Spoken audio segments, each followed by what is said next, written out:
This is Bloomberg Surveillance with Tom Keene and Paul Sweeney. Why are we upset if we're creating jobs? Inflation's still a thing out there for the everyday consumer. With Lisa Mateo on markets. The economic calendar jam-packed today. And Michael Barr with news. Tensions between the U.S. and China have heated up even more. The best in economics, finance, investment, and international relations. This is Bloomberg Surveillance on Bloomberg Radio.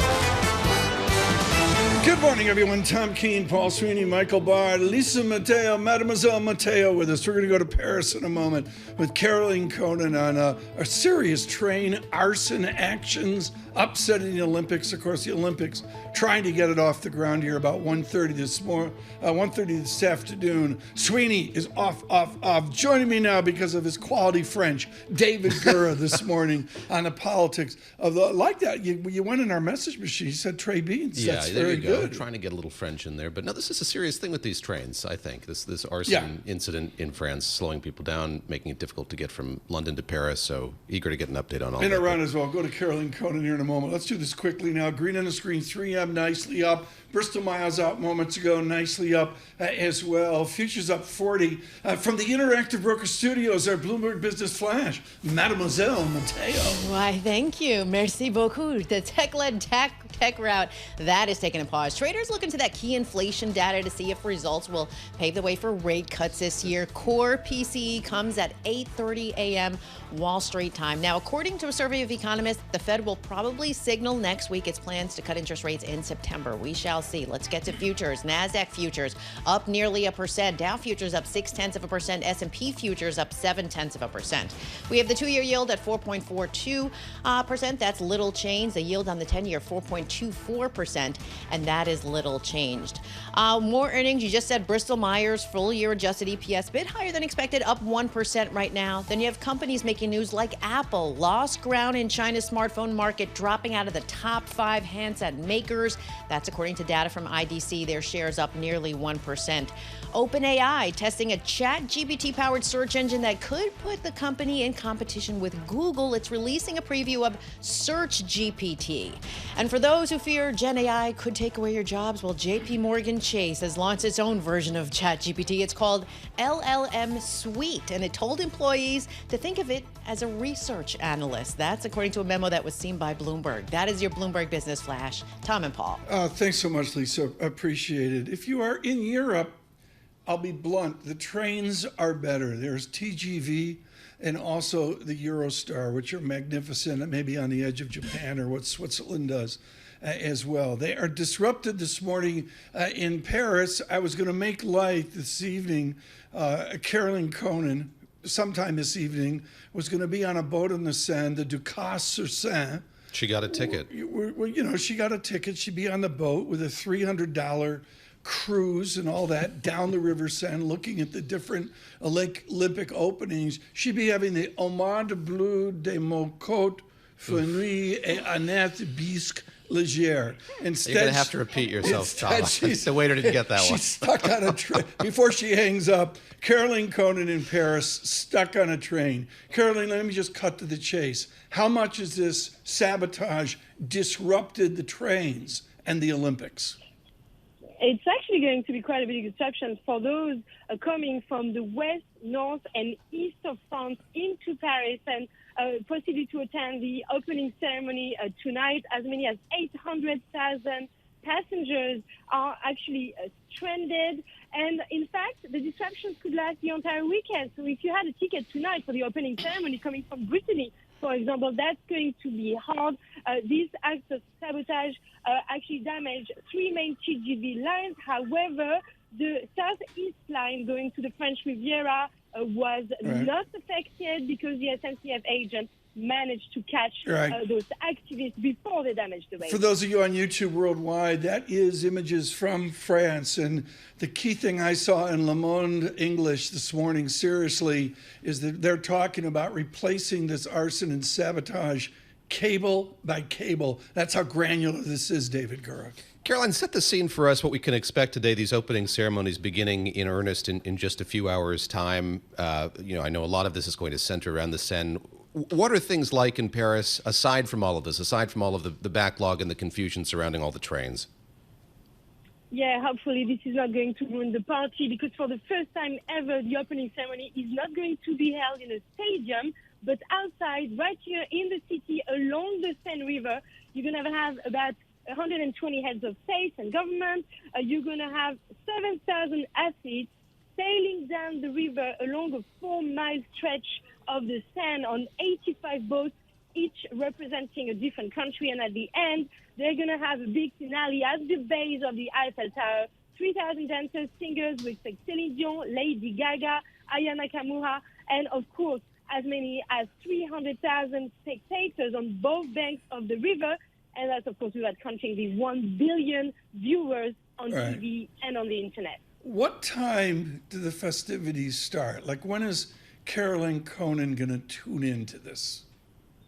I'm actually already close to the Musée d'Orsay, which is ironically a former train station, because that's where we're going to have an interview with the Airbnb CEO, who's a sponsor, later today. The ceremony starts at 7:30 Paris time, which is 1:30 p.m. ET, Eastern time, and it's going to last for about 3 hours. So really until dark, until we have the Eiffel Tower illuminated in the middle of the evening. Caroline Conan, see you at Café Laurent, Rue Dauphine, next time we're there. Caroline Conan at Musée d'Orsay. She'll look at Whistler's mother before she looks out onto the River Seine. You know, it starts, and, you know, Michael Nathanson was on David Gura, and he's pretty negative. He said there's time zone issues and NBC spending $1.x billion or whatever.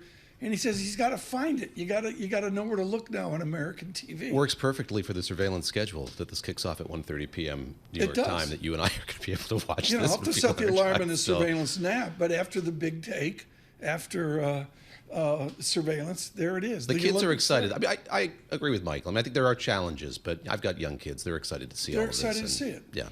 And what's Lazy Gaga? Madame Gaga. Joining us now, speaking in English, Kathy Jones joins us from Charles Schwab with our regularly scheduled programming. Kathy Jones, are you going to watch the Olympics?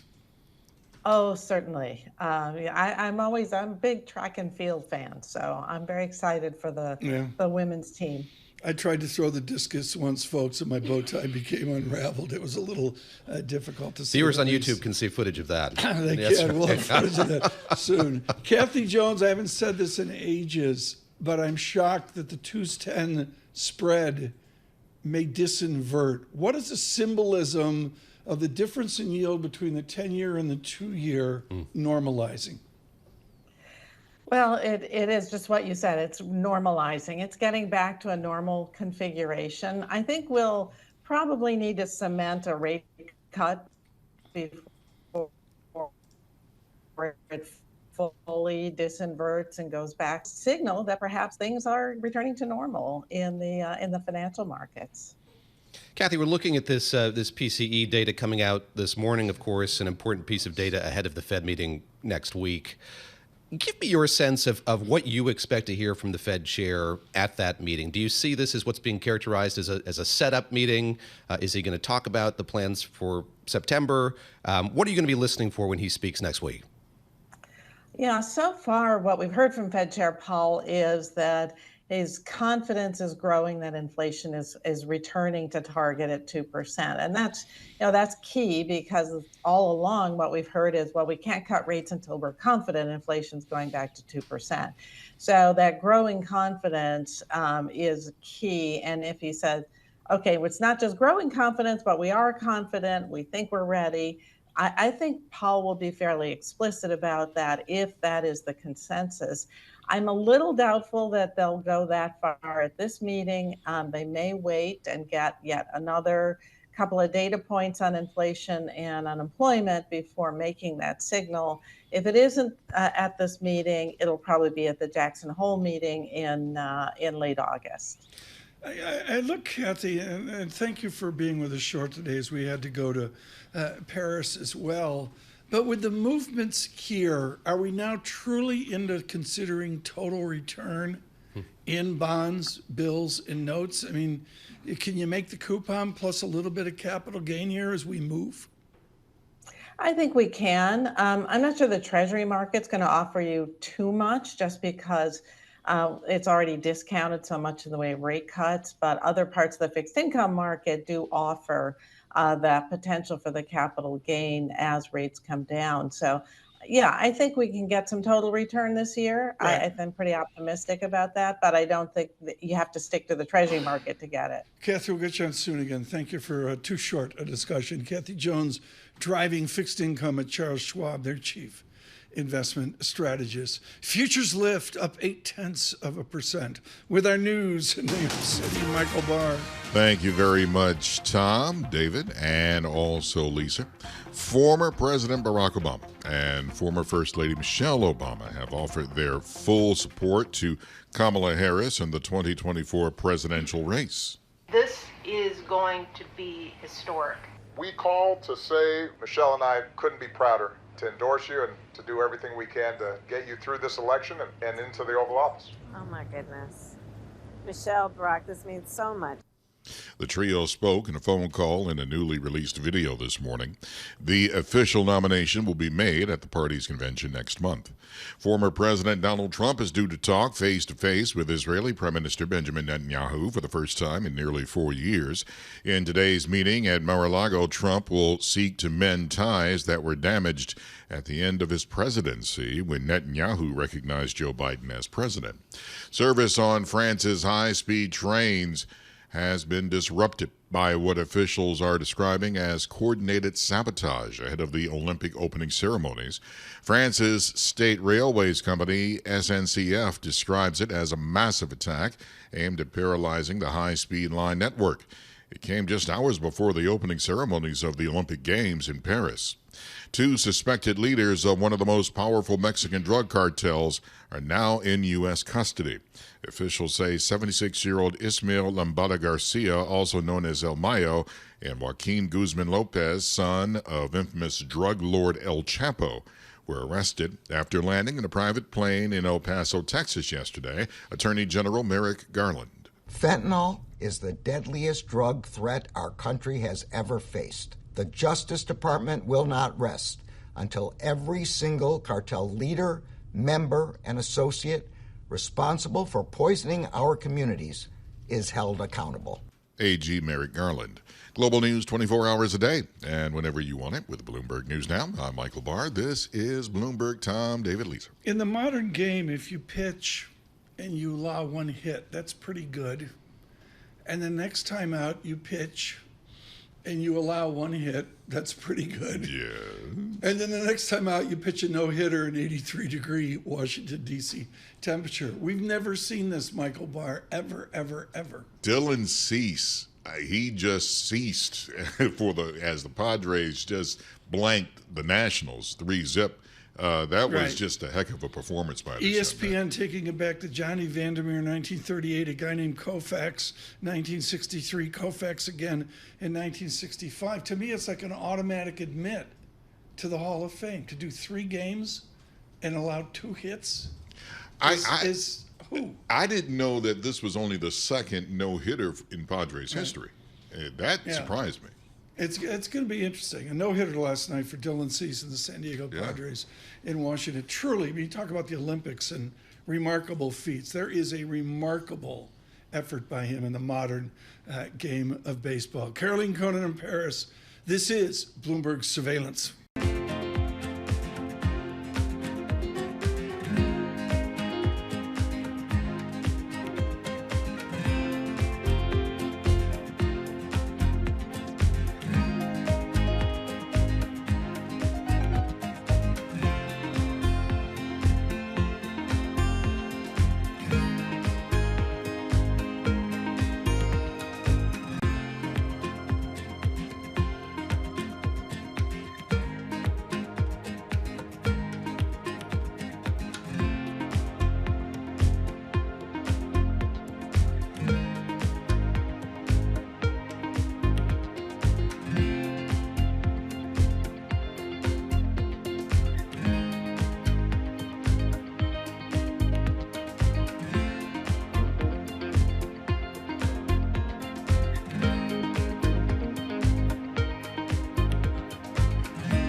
markets, headlines, and breaking news 24 hours a day on Bloomberg Radio, Bloomberg Television, and the Bloomberg Business app. This is a Bloomberg Business Flash. From the Bloomberg Interactive Broker Studio, I'm Lisa Mateo. Futures advancing ahead of today's PCE report, and that's the last big data point before next week's Fed meeting. Analysts say that core figure expected to slow to near its 2% target on a 3-month annualized basis. Former New York Fed President Bill Dudley said in a Bloomberg opinion piece that policymakers should reduce rates at their meeting next week. We shall see. We have NASDAQ futures up nearly 1%, Dow futures up 0.6%, S&P futures up 0.7%. The 2-year yield at 4.42%. That's little change, and the yield on the 10-year 4.23%. Shares of Uber and Lyft, they are higher, both up about more than 1%. California's top court ruled that they can keep classifying the state's drivers as independent contractors. And shares of Mercedes-Benz Group, well, they're on the mend. They're up about 0.2% in Germany. The company says its profitability, that will be affected by the EV slump and also strong competition in China. But who's not feeling the slump? That would be General Motors. They're up about 0.5%, enjoying record revenue boosted by strong demand for its gas-powered trucks and SUVs. And the company just unveiled the new Corvette ZR1, record performance turbochargers that make it the most powerful Vet yet, a top speed of 215 miles per hour. That is your Bloomberg Business Flash. Tom and Paul. Yeah, I can use that on 59th David. Street. It'd be great. Lisa Mateo, thank you so much. In the markets right now, the lift of the markets, there is a new enthusiasm off what we've seen the last number of days. 10-year yield 4.23%. The real yield elevates 1.96%. The politics of this this July is simple. Gura and I saying Hail Marys that we won't have to work on Sunday. Also, Greg Valliere may not have to work on Sunday. Why don't you bring in the exhausted Greg Valliere of AGF? Yes, Greg Valliere joining us now with his important perspective on what's happening in Washington, indeed, with this campaign overall. And Greg, we're going to see this short video shot of Kamala Harris taking a phone call from former President Obama and Michelle Obama over and over and over again. If the last 1 hour is prologue here. Explain the significance of it. We have seen an incredibly rapid run here since Joe Biden dropped out of the run for re-election, of Democrats getting in line to support him. What is your sense of the significance here of this last piece going into that puzzle, the Obamas throwing their support behind the vice president? Yeah, the party all of a sudden is looking pretty good, pretty unified on a lot of issues. I think that Obama coming on board is crucial. And I think the Republicans have not had a good week at the polls, and they definitely have not had a good week with Taylor Swift and J.D. Vance and cats, which is one of the craziest issues I've ever seen in my career. And Vance, I think, is on the wrong side of this issue. Would you two on the wrong side of the cats issue? Anna Wong, yes. Chief Economist, Bloomberg, sent me a photo of George Washington's painting in the National Gallery on this topic. Right.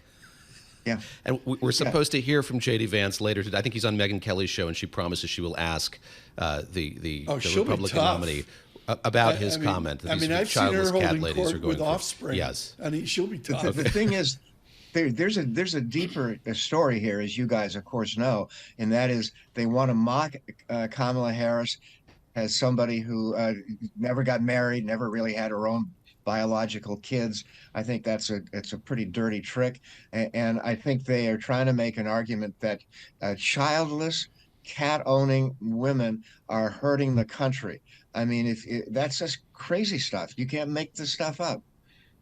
Greg, what is sticking? I think that this threw everything out of whack, of course. The departure of Joe Biden in this race, the introduction of Kamala Harris as the presumptive nominee. You see the Trump campaign fumbling a bit here. We got this statement last night saying they're not going to commit to a debate later this year until Kamala Harris gets the official nomination from the Democratic Party. What does all this say to you, and what's your sense of how that line of attack is coming into focus so much as it is? Yeah, it's still July, and I don't want to overemphasize. I've never believed a campaign really got underway until after Labor Day. So it's a time for them to iron out their sound bites and to get things in line for September. But it's not a fatal week for the Republicans, but they can't keep having weeks like this over and over. Should they do the VP thing before the Sunday talk shows, or should they really wait till August 4th before virtual anointment? I would advise them to tease it like Trump has. There's no need to come out with it right away. I think it's down to two candidates, Tom. It would either be Mark Kelly of Arizona, who I think will be the pick, or maybe Josh Shapiro, who's very good also. Help us with that calculus there. You look at those two very capable candidates for that position. Give us the pluses and minuses for each, if you would, Greg. Well, I would say for Kelly, he's not in a state with a huge amount of electoral college votes, a state the Democrats probably are going to lose anyway.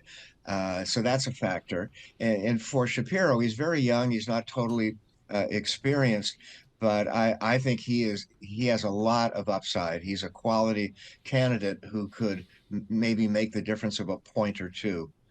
Greg, I want to get your observations of how these last few days have gone. I think what's really fascinating to me is, Joe Biden has a very close inner circle, but he had a pretty sprawling campaign apparatus. And really, in a matter of hours, they took out the candidate and put a new one in. And it seems like that mechanism is working pretty seamlessly with that new candidate. That's a surprise to me. I wonder if it is to you. And I'd love your counsel to the campaign of what they need to continue to do to keep it running efficiently and well. It's a good question, David, and it is a bit of a surprise. I do think there'll be more legal action, with the Republicans saying that the Democrats didn't have the right to transfer all of this money. There's talk of trying to impeach Kamala Harris. I mean, that's not going to happen. But the one thing that stands out for me is that the Republicans still really don't have an angle to attack her on. I don't think they're quite sure yet where their strongest point is, right, and they got to get that decided pretty soon. Are they having meetings now in Mar-a-Lago, wherever? Are they having meetings in weeks where they say, we've got to move to the middle, where they do a Reagan? Or is that just not part of the vocabulary? I don't think it's part of the vocabulary, Tom. I think this is a group that is going to move to the right, just as the Democrats eventually probably will move to the left. But I don't see any sign in the Republican Party that they're going to try to win over, for example, Nikki Haley voters. I think that's a big mistake. Wow, Greg Valliere, thank you so much. Eventful. I hope we do not talk to you Sunday afternoon or evening. Mr. Valliere with AGF, it's a must-read morning note. Get that through AGF. We always protect. You sent me an email about polling. This is something you're watching closely. You're curious sort of how I'm watching it. I'm as dumb as wood. I mean, Lisa tells me that daily. I mean, let's isolate that clip, gentlemen. I'm as dumb as wood. I'm watching polling because Terry Haynes is telling me to watch polling. Yes. And give us the update. I mean, I saw a poll, New York Times, CNN, whatever, this morning. We are all within the margin of error, and that's got to cheer the Democrats here. And I think that the thing that's really cheering them is it seems like those who dislike the former president and the vice president, that is narrowing a bit, and it seems like there is a window here for those who were undecided, maybe to be pulled into the fold. Help us here. When they poll, who are they talking to?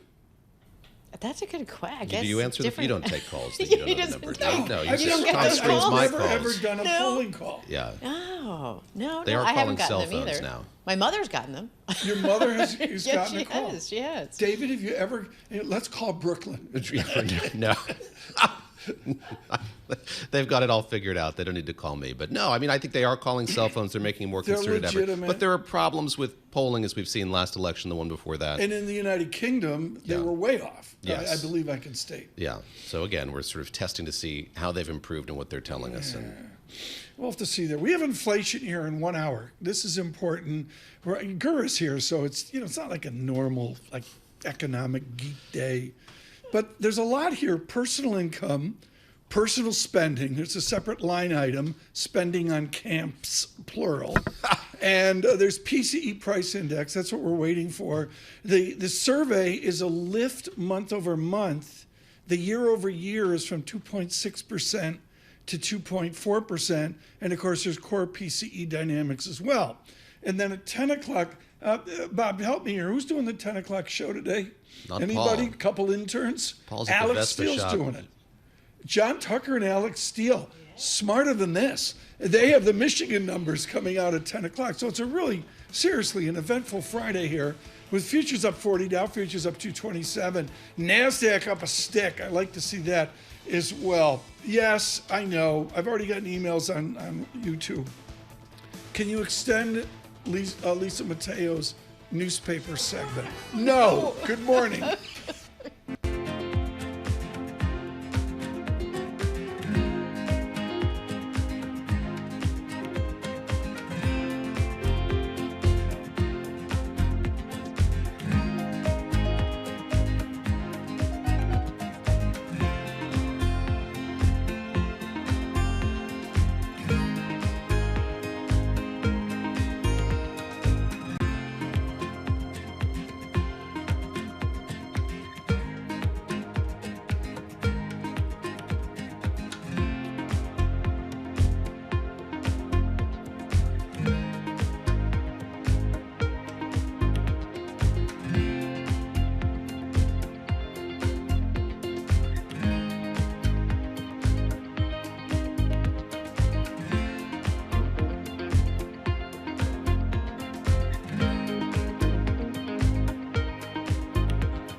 Markets, headlines, and breaking news 24 hours a day on Bloomberg Radio, Bloomberg Television, and the Bloomberg Business app. This is a Bloomberg Business Flash.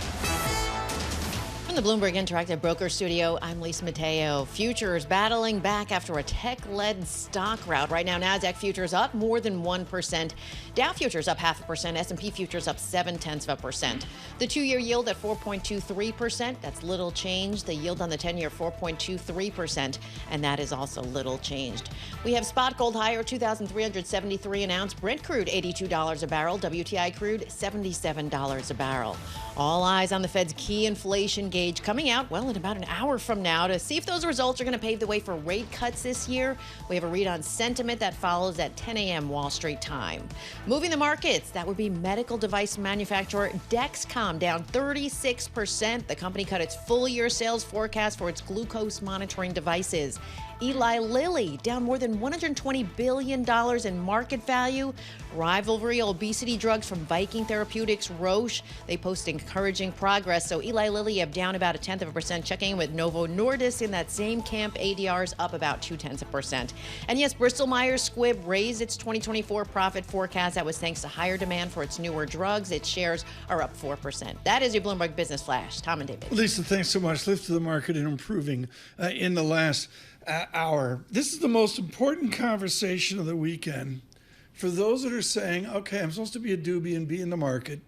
I'm supposed to have confidence and be in the market, but I'm scared stiff. Victoria Fernandez is truly expert at these kind of moments. Chief Market Strategist, Crossmark Global Investments. You got a single sentence, Victoria, which frames it for pros. About a week ago, we saw the Standard & Poor's 500 15% above its 200-day moving average. For mere mortals, we're down, we're afraid. How do you find courage over the weekend to participate in the market? Yeah, well, Tom, a lot of people are concerned right now because of the volatility that we're seeing in this market because there's so much uncertainty, right? We're not getting a clear picture out of earnings season as to what's going to happen. We think the Fed will give us some signals next week as to cutting rates in September, but there's still so much uncertainty going on here. And so in this element, you really start to see some of the sectors shifting. We've been waiting for some of those defensive sectors to really kind of come up and take their place in leadership. I wouldn't say they're leadership yet, but they're doing better. So you look at areas like healthcare, you look at areas like utilities. Financials, REITs, and utilities are actually the only sectors that we're still trading with a significant amount of names above their 20-day moving average. So you have to kind of dig down, get under the hood, look and see individual names, not sectors, because correlations are really falling David, apart. This is like, and she doesn't even remember the late 1990s, early 2000s. She's so young. What she just said there's critical. It ends up being original names, individual names. Victoria, Tom asking the pro question. Let me ask a dumb one, and that is, how do we process what happened on Wednesday of this week, the rotation that we've seen, what catalyzed it, what it means? I'm very curious for your perspective on that. Yeah, David, look, it's a very interesting point because when you look at, the NASDAQ up, almost 2% on Monday, we saw it kind of come back, and then we've seen additional rotations come out. I do think you have some people going in, taking some of the profits as they know that we're going into a seasonally weak time period. That August-September time period is usually very weak for semis. So I think that's part of the reason we're seeing some of the people come out of the tech names, but you still have about 50% of names within the tech sector still doing well, trading above their moving day averages. But it's the uncertainty, I have to come back to that word, David, that is concerning to people. It's why we saw the rotation yesterday so quickly. And you look at next week, you look at what's coming up in the next week, because we know the market trades on anticipation of what's coming. You've got JOLTS report, you've got the payroll report, you've got the Fed meeting, you've got the biggest week of earnings coming in. You have the quarterly Treasury refunding announcement, which to me is key. It has affected yields tremendously so far this year. So I think there's a lot of people trying to position their portfolio for uncertainty of next week. That's why you're seeing some of these rotations, aside from the fact that people are pulling out of some of those tech names where valuations are starting to come down. Victoria, Tom's first question was about psychology. Yes, investor psychology, but I'd love your insight into consumer psychology right now. Later this morning, we get that sentiment read from the University of Michigan. What are you seeing as you look at the consumer, the role he's playing in this economy today, and how is that kind of coloring your sense of where we're headed here in the second half of the year? So we know the consumer is key to this economy in the United States. And what I can do is look at what CEOs are telling us on these earning calls. And what we're hearing is that the consumer is being much more cautious. They're being much more discerning. Consumers are pulling back.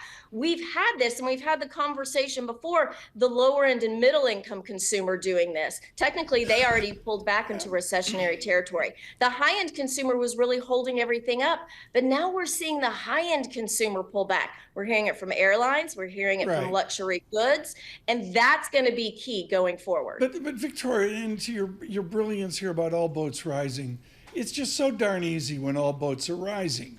And would you suggest, with your active management individual stock selection, that we're like baseball? You know what? you're going back to the dugout 70% of the time, so you better find the 30% of stocks they're going to get it done. Which sector are those 30% of stocks in? Yeah, well, Tom, let's just say we're talking baseball. Look at what the Astros have done up in first place. I said the other day. I'm a happy girl, Tom. I said to Eric and Bob, I said, get Victoria on the Astros. They're David. Yes. Most hated team in baseball. I know. They are percolating for a strong August. I've got two young boys who know they should hate the Astros here in. They do that. That's good. Victoria, how do you find the stocks that are the 30% of winners? Yeah, what we're doing, Tom, I work very closely with Bob Dahl, our CEO. What we're doing is finding those areas in the market that have pulled back, but yet they have the cash flows we're looking for. They have consistent earnings. Those are the key elements. So find some of those. It's not going to be everything. As I mentioned, correlations, especially in consumer discretionary, have gone very low. We like financials, and we have all year. We know they've had a run up. So maybe wait for a little bit of pullback and go into some of the financial names. Utilities are doing well. Healthcare is starting to pick up. So we like some of those healthcare names. And we're finally seeing some of the defensive names and the staples start to pick up a little bit here in this rotation. I think those are the areas you want to look at right now as you pull back on some of those higher valuation names that we think will start to come down as earnings are not being as supportive as they have been. Tom, in case our viewers on YouTube aren't aware, our listeners on Bloomberg Radio, Victoria from Texas. Maybe you could pick up on that. In case you didn't catch that. Houston. But let me take the opportunity to ask you about what's in your backyard, about energy, and sort of what we're not understanding about the state of energy in this country today, and how you dove that with what you're looking at. Yeah, there's a lot of concern around the energy trade, and some of that has to do with uncertainty in regards going forward to policy, what administration is going to come in, what that's going to look like in terms of regulations, which feeds through to CapEx. We're not seeing the CapEx components that we would typically see from there. And we're also concerned about exports and what that's going to look like. Are we going to continue to get a curb on exports? So there's things that are in play. It comes into the uncertainty again of this market and what these companies are doing. And then you add in geopolitical events. So from a long-term perspective, do we like energy? We do. Do we think there's going to be a lot of volatility around energy names? We do. But earnings continue to hold up and balance sheets are strong. So I think you can find some names in that sector to have in your portfolio. Victoria, thank you so much. Nice brief. It really gets us started on a weekend of thinking about it. And of course, less than an hour from now, we get these important inflation statistics and also personal income, personal spending, which can color your enthusiasm. Right now, the market's enthusiasm is futures. Advance up 43. With our news in New York City, Michael Barr. Thank you very much, Tom, David, and Lisa. Former President Barack Obama and former First Lady Michelle Obama today endorsed the presidential candidacy of Kamala Harris. The video of Michelle Obama was released during their phone call to the vice president.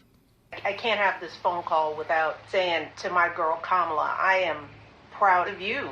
This is going to be historic. Former President Obama said, "We called to say Michelle and I couldn't be prouder to endorse you and do everything we can to get you through this election and into the Oval Office." Following high-stakes meetings with White House officials in Washington, D.C., Israeli Prime Minister Benjamin Netanyahu is expected to meet with former President Trump today. Netanyahu will meet with Trump at his Mar-a-Lago resort. Service on France's high-speed trains has been disrupted by what officials are describing as coordinated sabotage ahead of the Olympic opening ceremonies. France's state railways company, SNCF, describes it as a massive attack aimed at paralyzing the high-speed line network. It came just hours before the opening ceremonies of the Olympic Games in Paris. We get more with Bloomberg's Caroline Conan in Paris. They warned this morning about a massive attack overnight on 3 of the main TGV lines going towards the west of France, the Atlantic coast, the north of France towards London and the Eurostar, and the east of France going towards Belgium and Germany. Those TGV lines have been affected by what they call coordinated sabotage, with some fires, on some of the rails. As a result, as many as 800,000 people are being stranded. And in fact, some of these disruptions could last all weekend. Bloomberg's Carolyn Conan. There may have been an attack that has at least disrupted the services in the east and in the west of France, but no official statements over who might be behind the attacks. Global news 24 hours a day and whenever you want it with Bloomberg News Now. I'm Michael Barr, and this is Bloomberg. Tom, David, Lisa. Michael Barr, thanks so much. Nerd alert, we get out front with something percolating. This is wicked nerdy, but we're going to go there. Eric Brynjolfsson, MIT, is one of our smartest people.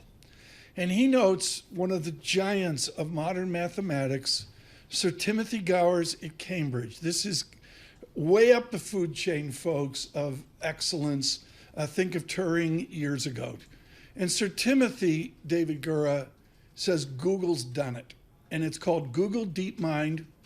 And the way they're using AI, large language models and that, they're finally solving mathematics equations at a very, very high level. To me, that's the announcement. I know this has been the hitch. I saw a piece earlier this week saying, we have these AI models now. They're great at, writing letters, poetry, fiction, whatever. Doing Michael Barr's news report. There you go, Michael Barr's news. Math has been the hurdle here. It's been hard to get AI to do math right. So fascinating. And this is a big, big deal, folks. For the nerds out there on a sleepy July Friday, to have Eric Brynjolfsson and Tim Gowers at Cambridge talking up Google's effort to solve 6 math problems. They solved 4 of them from the Olympiad. And this is like Wei Li. Wei Li at BlackRock is part of this act as well. Really high-level mathematics. And, these quiet advancements are out there. I'll do something with LinkedIn and Twitter on that here in a moment. Here endeth the Nerd Alert for a Friday afternoon. David, what's on the schedule today? Does Trump do something? Does the vice president do something? Nothing on her schedule today, nothing on President Biden's either. He's going to Camp David, but Donald Trump is hosting Benjamin Netanyahu in Mar-a-Lago. Oh, that's today. That's Excuse, today. I did not so know we that. had these 2 one-on-one meetings yesterday, President Biden having one, Vice President Harris having one with the Prime Minister. He's now making his way to South Florida. He has a son there. I learned from Ethan Bronner. Benjamin Netanyahu's son lives in Miami, so he's going to see him and then meet with the former president and Republican nominee. So it's been a busy few days for the Prime Minister as he tries to just get his handle on... Now, your look this morning, you can't see this on Bloomberg Radio, but you sort of got the big take look on this morning. Well, it's Friday. You're not like, I got to go see Phil Mattingly at CNN. That's right. Look. No tie. It's more like a big take look. Yeah. I almost did the golf shirt, Paul style. Oh, I thought maybe I should have, but... Little Cornell golf shirt. Are you doing the big take today? I am doing one today. And we did have one yesterday on Netanyahu's visit. I'm going to plug that one because I think it's a good one. We had Nick Wadhams and Ethan Bronner on. That's good. Just giving us perspective on the importance of this moment. 2 and what it could mean world-class for the journalists helping David Gura on what we see there. Futures at 42, PCE coming up. Bloomberg Surveillance.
Markets, headlines, and breaking news 24 hours a day on Bloomberg Radio, Bloomberg Television, and the Bloomberg Business app. This is a Bloomberg Business Flash.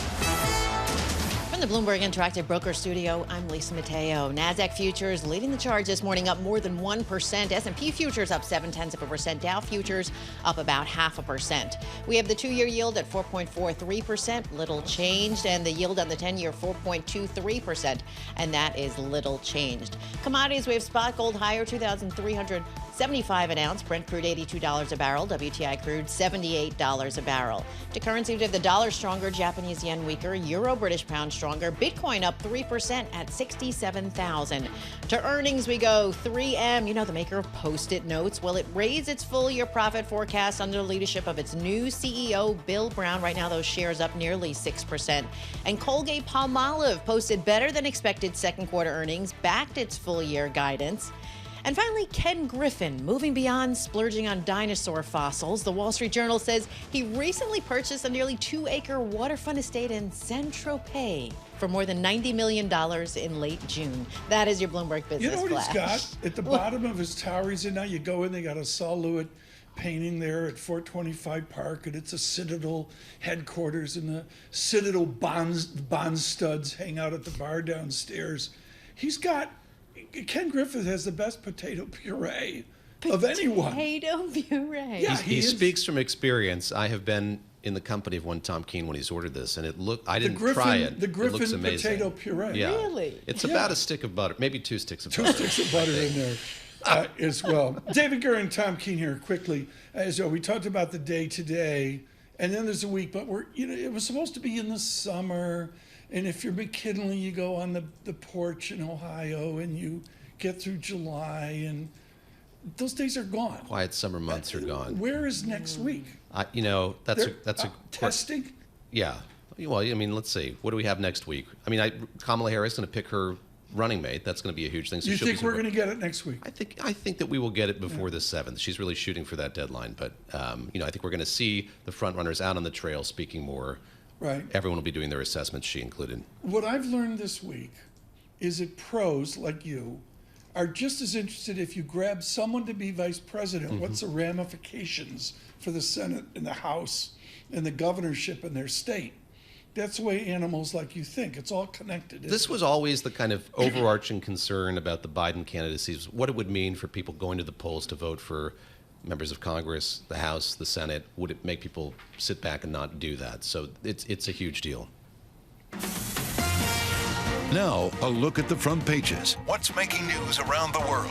Your daily roundup of today's headlines from major publications. Your daily look at the front page is the Olympic version with Lisa Mateo, brought to you by IBKR Financial Advisors. Switch to Interactive Brokers for lowest cost global trading and turnkey custody solutions. No ticket charges, no conflicts of your interests at IBKR.com/RIA. That's IBKR.com/RIA. Et maintenant, avec nos premières pages, Lisa Mateo. Yeah, what he said. That's right. We're talking about the Paris Olympics. Okay, so kicks off, but they wanted to make the Olympic Village perfect for these athletes, right? So they invested in all these things, but one thing that they forgot was, well, they didn't actually forget, but an oversight was air conditioning. No air conditioning. No air conditioning. Like no. So here's what's happening. They wanted to be more friendly for the environment. That's why they chose not to do it. So they have these cooling floors. So water goes through the floors and it drops the temperature by 10 to 20 degrees, but it's still between 73 and 79 degrees, so it's still warm for them. So you can purchase portable air conditioning units. It's an option. It's an upgrade. So guess which team has the most options? That would be Team USA. Aha. Tuesday, 92 degrees. I landed there in August a million years ago. It was 104. Okay. So what is America doing? America is portable ones? It's taking the option, doing the portable air conditioning units. They have 592 members on their team. Okay, so they have that many units in every room, some for the common area. areas. But there are some teams who are not opting for it. They're going to sweat it out. That is Germany. They have 350 athletes. Only 11 units have been ordered. So does that mean when America turns on the air conditioners, Fontainebleau dibs? The Eiffel Tower is not flashing its lights at night. Yeah, we should see it go dark.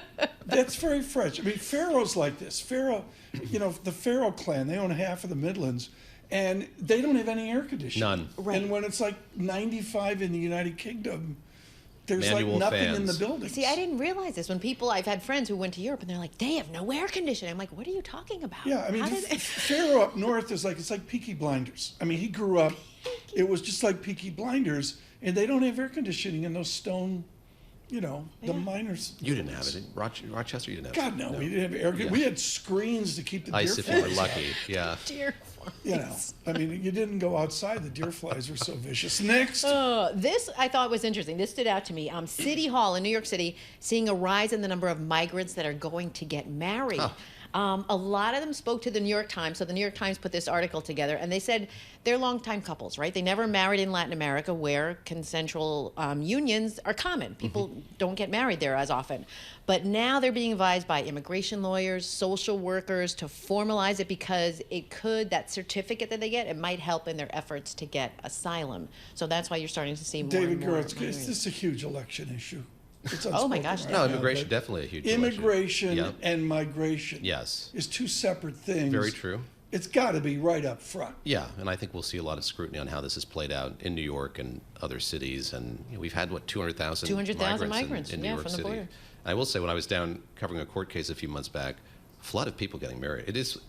If you come to New York, see it downtown. Full it's a fun thing to disclosure, see. Yeah. I have been there. You've been there. No, not the divorce court. David, not the divorce court. The divorce court is next door. Okay. I have had the privilege of being in city. What are you? You okay over there? Right, you think that's funny, Mademoiselle Mateo? Continue. Have some have some gluten-free. The Evian poureth over you. Have some gluten-free Tang and continue. You. Okay, this one is for you, Tom. Okay, so this was from the Financial Times. They kind of broke down the question of, can we afford another dog? Okay, because people are saying, when your dog passes, do you want to get another one? So they broke down some of the number. This is in the UK, though, so it might be a little bit different. You're going to have to tell me if it's different here. But dog ownership, they said, costs anywhere from $2,500 to $3,500 a year. They say it's not true. It's more than that, because they have the fancy pet retailer, Mungo and Maud. I don't know if you go there. Maybe that's just a UK thing, but you can get their Bobbin dog bag for $910.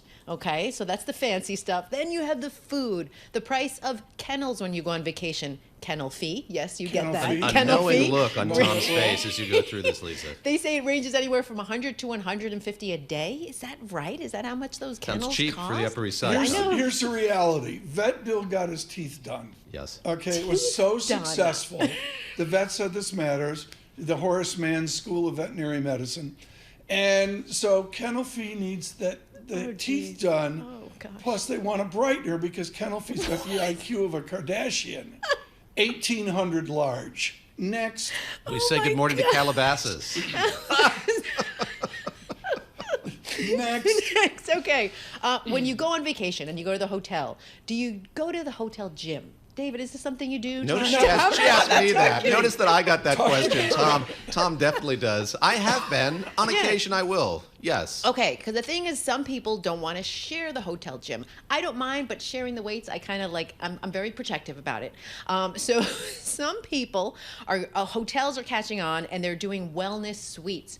You got to pay about $100 extra, but they're rooms that have the equipment inside of it, okay? So you have like the TRX bands, you have the stationary bikes, medicine balls, yoga mats, anything you want, monitors with HIIT classes and yoga classes. So you can get everything done in your room and not have to go down. When Tom shows up to the hotel gym with his yoga mat, it clears out, so he gets it to himself. Everybody clears out? Is that what you're saying? Oh, we love you, Tom. I think this is novel, and The it's last catching on. The last time I worked out at a gym was with Michael McKee. Okay. And Really? I will tell you, it was 22 years ago. I have to ask Michael McKee We were at about some that. IMF meeting or something. We're going to effort him in the studio And for an that update. literally is the last time I darkened the door of a hotel gym.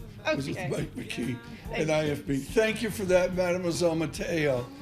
For Caroline Conan, for Lionel Laurent, for all of our Paris News Bureau, the French songwriter Francis Cabral. Good morning.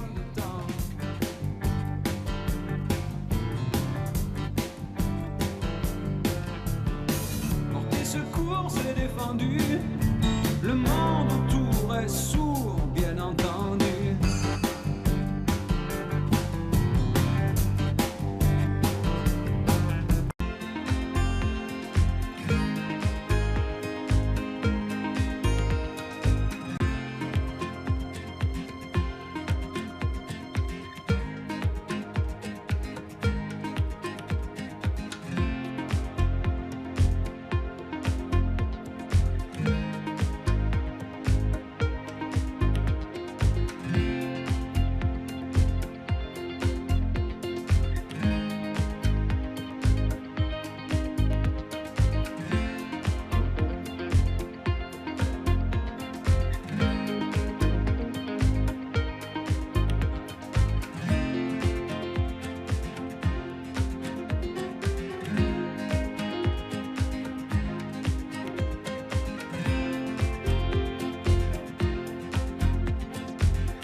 This is Bloomberg Surveillance with Tom Keene and Paul Sweeney. We're addicted to the parlor game, the Fed, the monetary ballet. Where do you see opportunities in a fixed income space here in 24? With Lisa Mateo on markets. AI affecting demand for cloud computing. And Michael Barr with news. Another legal setback for Donald Trump, this time across the pond. The best in economics, finance, investment, and international relations. This is Bloomberg Surveillance on Bloomberg Radio.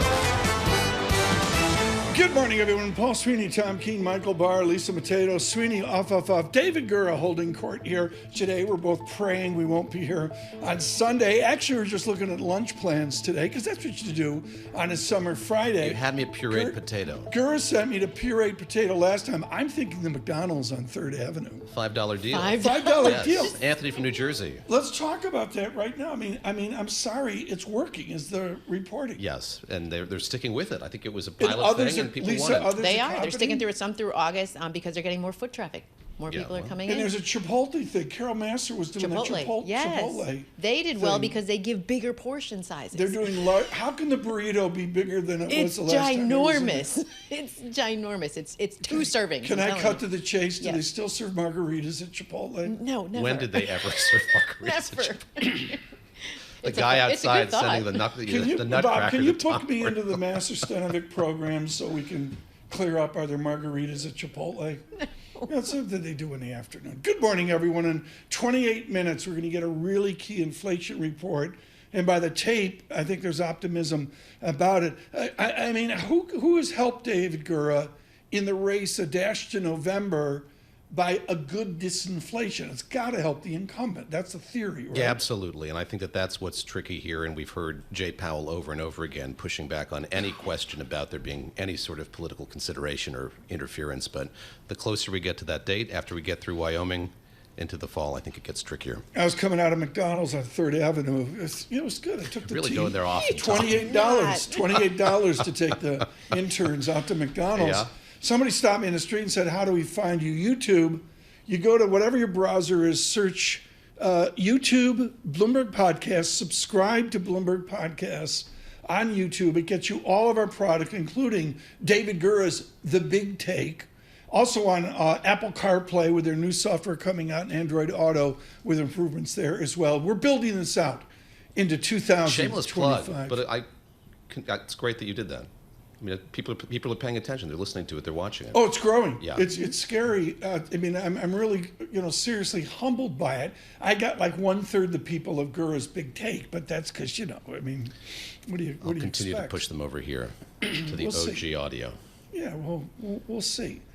From the Interactive Broker Studios, the Bloomberg Business Flash, Mademoiselle Mateo. Thank you very much. The tech-led stock slump. Well, it's taken a little bit of a breather. Traders looking to that key inflation data to see if those results are going to pave the way for rate cuts this year. Core PCE about a half hour from now. According to survey economists, the Fed will probably signal next week its plans to cut interest rates in September, but we shall see. NASDAQ futures up about more than 1%. Dow futures up 0.6%. S&P futures up 0.8%. We have the 2-year yield at 4.44%, and that's little change. The yield on the 10-year 4.24%, and that is little changed. We head over to commodities. Spot gold higher, 2,374 an ounce. Brent crude $81 a barrel. WTI crude $77 a barrel. This headline coming across the Bloomberg. Citron Capital, Andrew Leff, reportedly being sued by the SEC over stock short sales. Now, in other news, we have Apple lost ground in China's smartphone market, dropping out of the top 5 handset makers. That's according to data from IDC. Apple shares up about 1%. OpenAI testing a ChatGPT-powered search engine could put the company in direct competition with Google. It's releasing a preview of Search GPT to get some feedback. And JP Morgan Chase, well, they're launching its own version of ChatGPT. It's called LLM Suite. It told employees to think of it as a research tool. That's according to Bloomberg. That is your Bloomberg Business Flash. Tom and David. Yeah, Bloomberg has the same thing. We're all working on this as well. I mean, the Gura house, the kids are into it, right? They're doing ChatGPT to figure out which Coco Melon to listen to. They'll watch anyone. They don't need any guidance on that. But no, it's in the water. You're right. Everyone's doing it. Yeah. Well, we'll see.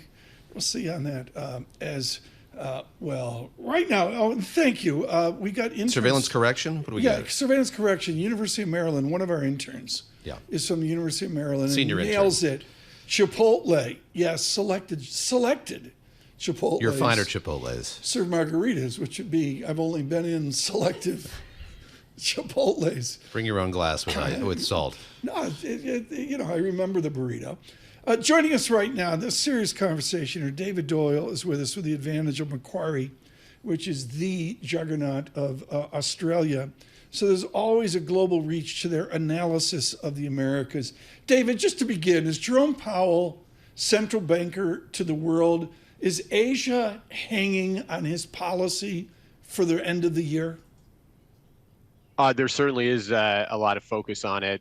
Folks, clients reaching out, asking about the timing and the magnitude of the coming rate of the rate cuts, and what Powell is focused on, what he's looking at. So I'd say absolutely, Tom. That is a big topic of conversation right now. Bill Dudley shifted the debate to former head of the New York Fed, talking about July. Let's go now.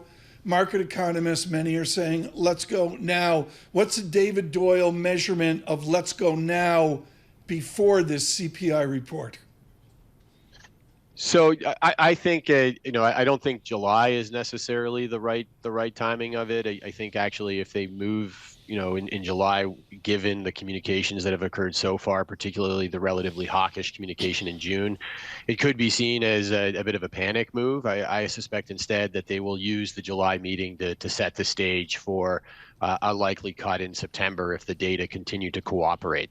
David, admiring of Tom's restraint, not asking you about Chipotle, but let me ask you about sort of what the Fed is waiting for here. When Jay Powell sits down and looks at that dashboard, the panoply of data that he's gotten so far, is there anything that is still a deficit, something that he needs to see more of? I think back to his recent congressional testimony, he wants more good data.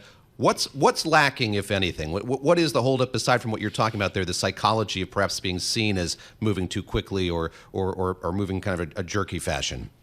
Yeah, I think that's a really good question. Look, I think to the extent that you can just get one more month of data, it should reinforce your conviction that you're going down the right path. If you remember, like if we go back to late last year, there was a whole series of favorable inflation, at least monthly inflation data, that pointed towards that easing would likely be the appropriate course of action very, very soon. Then we had a few months where things turned to the upside. And so I think that probably that experience makes the Fed, or should make the Fed, a little cautious in terms of having too much conviction in terms of where things are trending. And so that argues in favor of just getting one more month to increase your certainty. How about beyond this meeting, looking ahead to Jackson Hole, looking ahead to September? What are you listening for? We've heard so much from Fed speakers here in recent weeks. Anything that you're going to be tuned into, anything that you want to hear from Jay Powell and his colleagues? Yeah, I mean, the big thing we're looking for is to what extent they start putting more emphasis on the labor market. There have been signs. I mean, the labor market is still robust overall, but there have been some signs of softness, right? Unemployment is starting to trend upwards. Job openings have come in quite sharply. Some of the survey data aren't all that encouraging when it comes to the labor market. So we no longer feel like it's just about the inflation data, and it's also about the employment data in the labor market. So I think to the extent that you start to see the Fed referencing the labor market, the market will, the broader market risk appetite will see that as encouraging and supportive. This is the balanced reaction function. Did I get that right, Tom? I'm impressed. Yes. There you go. I mean, it's studied great. Up for this one. He's using ChatGPT over here this morning. David, what's important to me is the Arch 18-month call of caution on GDP. Oops, it's better than we expected. And quite frankly, it's a different economy, but it's a model for there's always this Australian gloom, and then oops, Australia GDP is always better than expected. Are you surprised by the oops? The U.S. GDP is always better than expected? Not really. I think part of what's going on right now is that you have very, very strong immigration. And so what that allows for is for there to be strong economic growth, and yet still, or maybe not strong, but solid economic growth, and still have at least a mild trend upwards in the unemployment rate. So the robust, or the firm GDP numbers we saw yesterday weren't altogether surprising. And I think it doesn't change, for me at least, it doesn't change the likely course of action for the Fed. David Doyle, thank you for the brief before this important inflation report. Mr. Doyle is with Macquarie, 20 minutes away from a report. And again, there's 14 inflation. People say to me, David, seriously, which inflation report do I look at? I make jokes about it. The one I look at is a grocery bill at home, frankly, and it has not let up. I don't care. What is it about the price of beef? Are they just going to figure out when our pain clicks in and we just say enough? I think that's right. I'm Milk, never eating same beef thing. again? Paid like $9 for a half gallon of milk. It's ridiculous. I look at Cleveland Fed. They got a series there, but I'm a big fan of what they've done out of Cleveland over the years, and a lot of that work out of Case Western and the University of Michigan as well. Futures at 46, nice lift to the market, and a continued lift to the market as we go to this inflation report in 19 minutes. With our news in New York City, Michael Barr. Thank you very much, Tom, David, Lisa. Following a string of endorsements from top Democrats, former President Barack Obama and First Lady Michelle Obama are the last major leaders of the party to formally back Vice President Harris since she officially launched her presidential campaign Sunday. A new ad depicting Harris taking a call from the Obamas was released today. Kamala. Hello.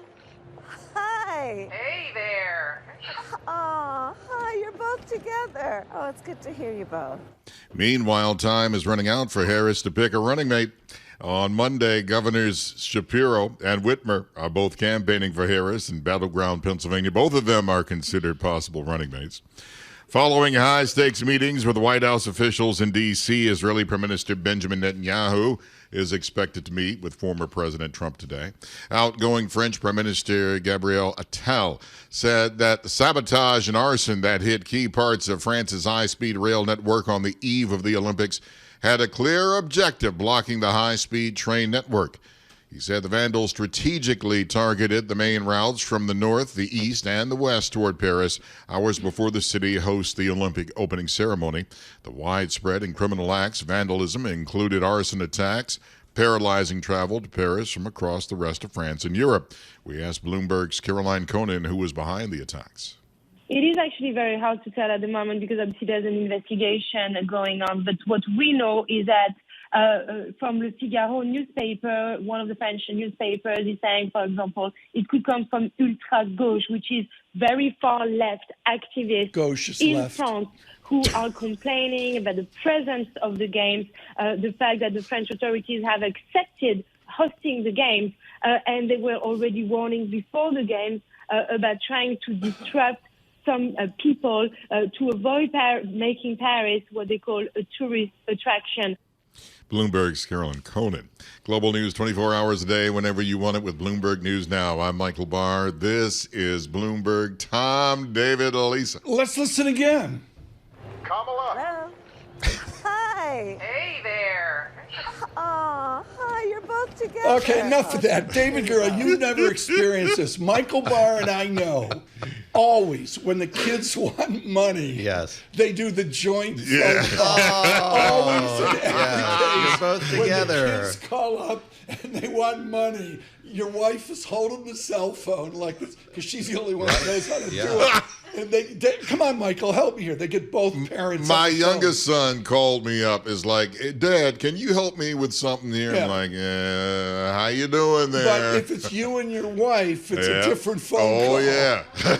That's what we got this morning from the Vice President and the Obamas. Man. Stay with us from New York City, Bloomberg Surveillance.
Markets, headlines, and breaking news 24 hours a day on Bloomberg Radio, Bloomberg Television, and the Bloomberg Business app. This is a Bloomberg Business Flash.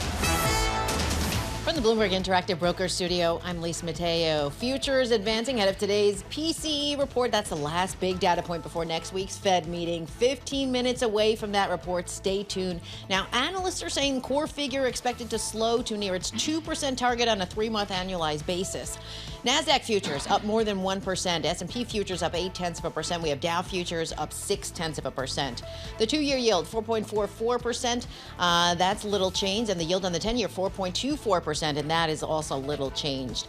Shares of Uber and Lyft, they're both higher, about up more than 1%. California's top court, well, it said that they can keep classifying the state's drivers as independent contractors. And shares of Mercedes-Benz Group, well, they're on the mend. They're starting to go up about 0.2% in Germany. The company says profitability will be affected by the EV slump. Also, strong competition in China also hurting them as well. Meanwhile, General Motors, they've unveiled a new gas-powered Corvette. It's the ZR1, most powerful model yet, with a top speed of 215 miles per hour. Shares, though, little change. That is your Bloomberg Business Flash. Over to you, Tom. Lisa Mateo, thanks so much. Without commercial interruption, the inflation report of the United States.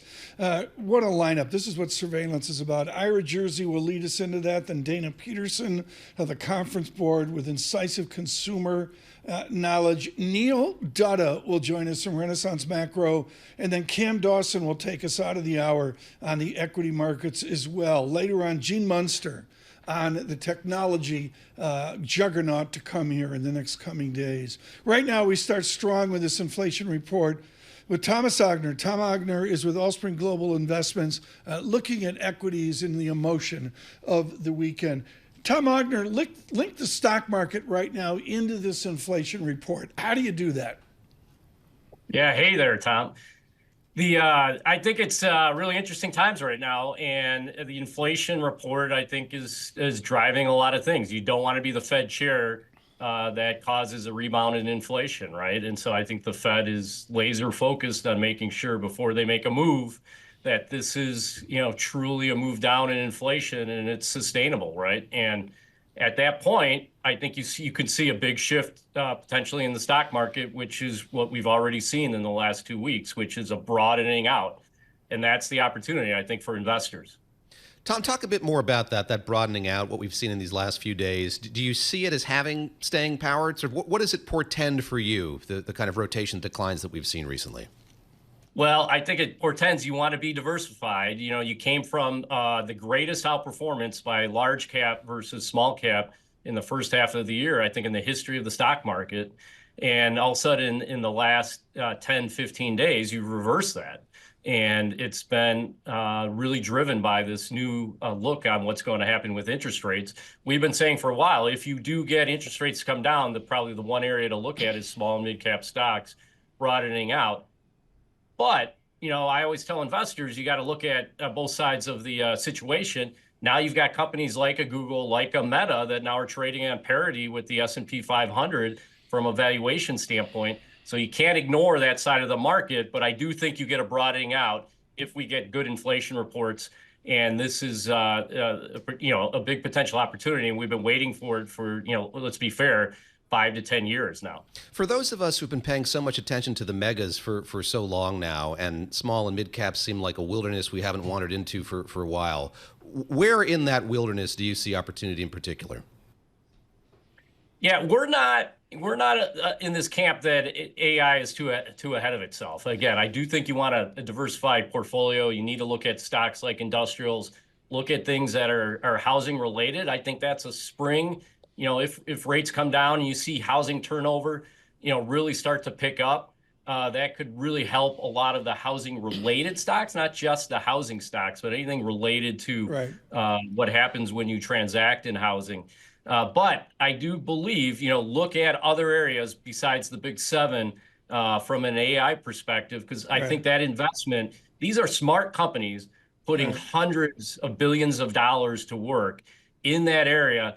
Every one of them is doing it, and it shows you that they have conviction that there is a huge benefit to investing in AI. And I think you want to look at, okay, where does that broaden out? Tom Ogner, discuss the people who say, I don't want to play, I'm going to market time it, I'm out of this market for whatever reason. What should those people be doing off of this inflation report in 9 minutes? Well, it's the antithesis of how I think the average person should invest, or even us as institutional investors. I believe clients are giving us money to invest.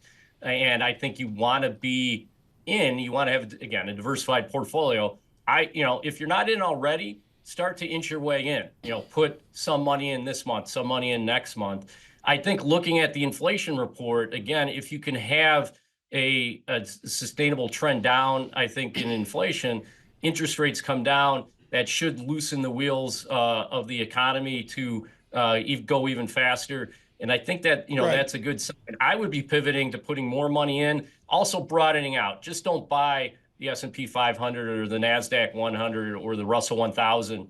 Move beyond that. Go into more all-cap type products. Tom Ogner, thank you so much. Terrific brief to set us up for this inflation report in 7 minutes. David, what he just said there, let me translate that into the Bloomberg terminal. The idea of loosening up, really important concept. And the way I look at that is the inflation-adjusted yield. The 10-year real yield now has not broken out of range. It's actually come back from 1.90 to a large 1.98, near 2%.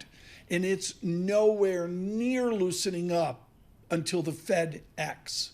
Do they get permission today in 6 minutes to act? That's the heart of the matter. Help me understand the importance of these numbers. I mean, we say it over and over again. These are the preferred inflation gauge for the Federal Reserve's policymakers. What is it that they like about it, Tom, versus CPI? Why is it so significant to them? There's a number of ways to look at this, but the major one I use is a mathy thing called drift. And that the PhDs at the Eccles building want stable series. They don't like jumping around up and down. Oh my word, inflation at bars went up this amount. Inflation at Brooklyn latte houses where it's $8 for a cup of coffee on went the low down. end, yeah. Whatever, but they want stability in series, and the PCE series gives them a more smooth, stable inflation vector. And the vector is a general statement. It's either up inflation, or folks, we talk about disinflation, which is down, but not deflation. And that's not really a worry within America right now. In Europe, that's a different story. But the PCE is the stability and the sense of the consumer that they like. We were talking about beef and milk. I asked that question about the consumer. There has to be growing concern within the Eccles building, within the Fed, just about the strain that's being placed on consumers, Tom. And you look at sort of where credit cards are now, credit card debt, how folks are feeling. What is your sense when you look at that and savings, the degree to which this long fight against high inflation is now really maybe not breaking the back of consumers, but certainly weighing on their shoulders? You're going to the income statement, and that's what the politicians do. That's the world of David Gura, folks. In Europe, and in a lot of finance, we go to the balance sheet. And so what Mr. Trump and Ms. Harris should be saying is, okay, what's the polarity in America? And the polarity is you've got assets on your balance sheet, the haves, and you've got people, millions, with no assets. And they're really, really struggling right now, David, on a generational basis like we've never seen. And the polarity of the balance sheet of individual voters, to me, is the distinction. They really they don't want to address it. These are intractable. No assets, as you say, and the prospects are so grim. And we haven't talked about housing yet, but just for that generation, hoping to get a house, hoping to get started, it's incredibly difficult. And I wouldn't just narrow it to the generation. I'd say that across all. Joining us now on fixed income, and I do want to talk to him about the real rate. Ira Jersey joins us as we move to this key Jerome Powell inflation report. Ira Jersey, we had the 10-year real yield come down to support, but it decisively did not break out of its range. Can that occur at 8:31 this morning? It's it's possible. I think you'd have to wind up with probably a pretty low number.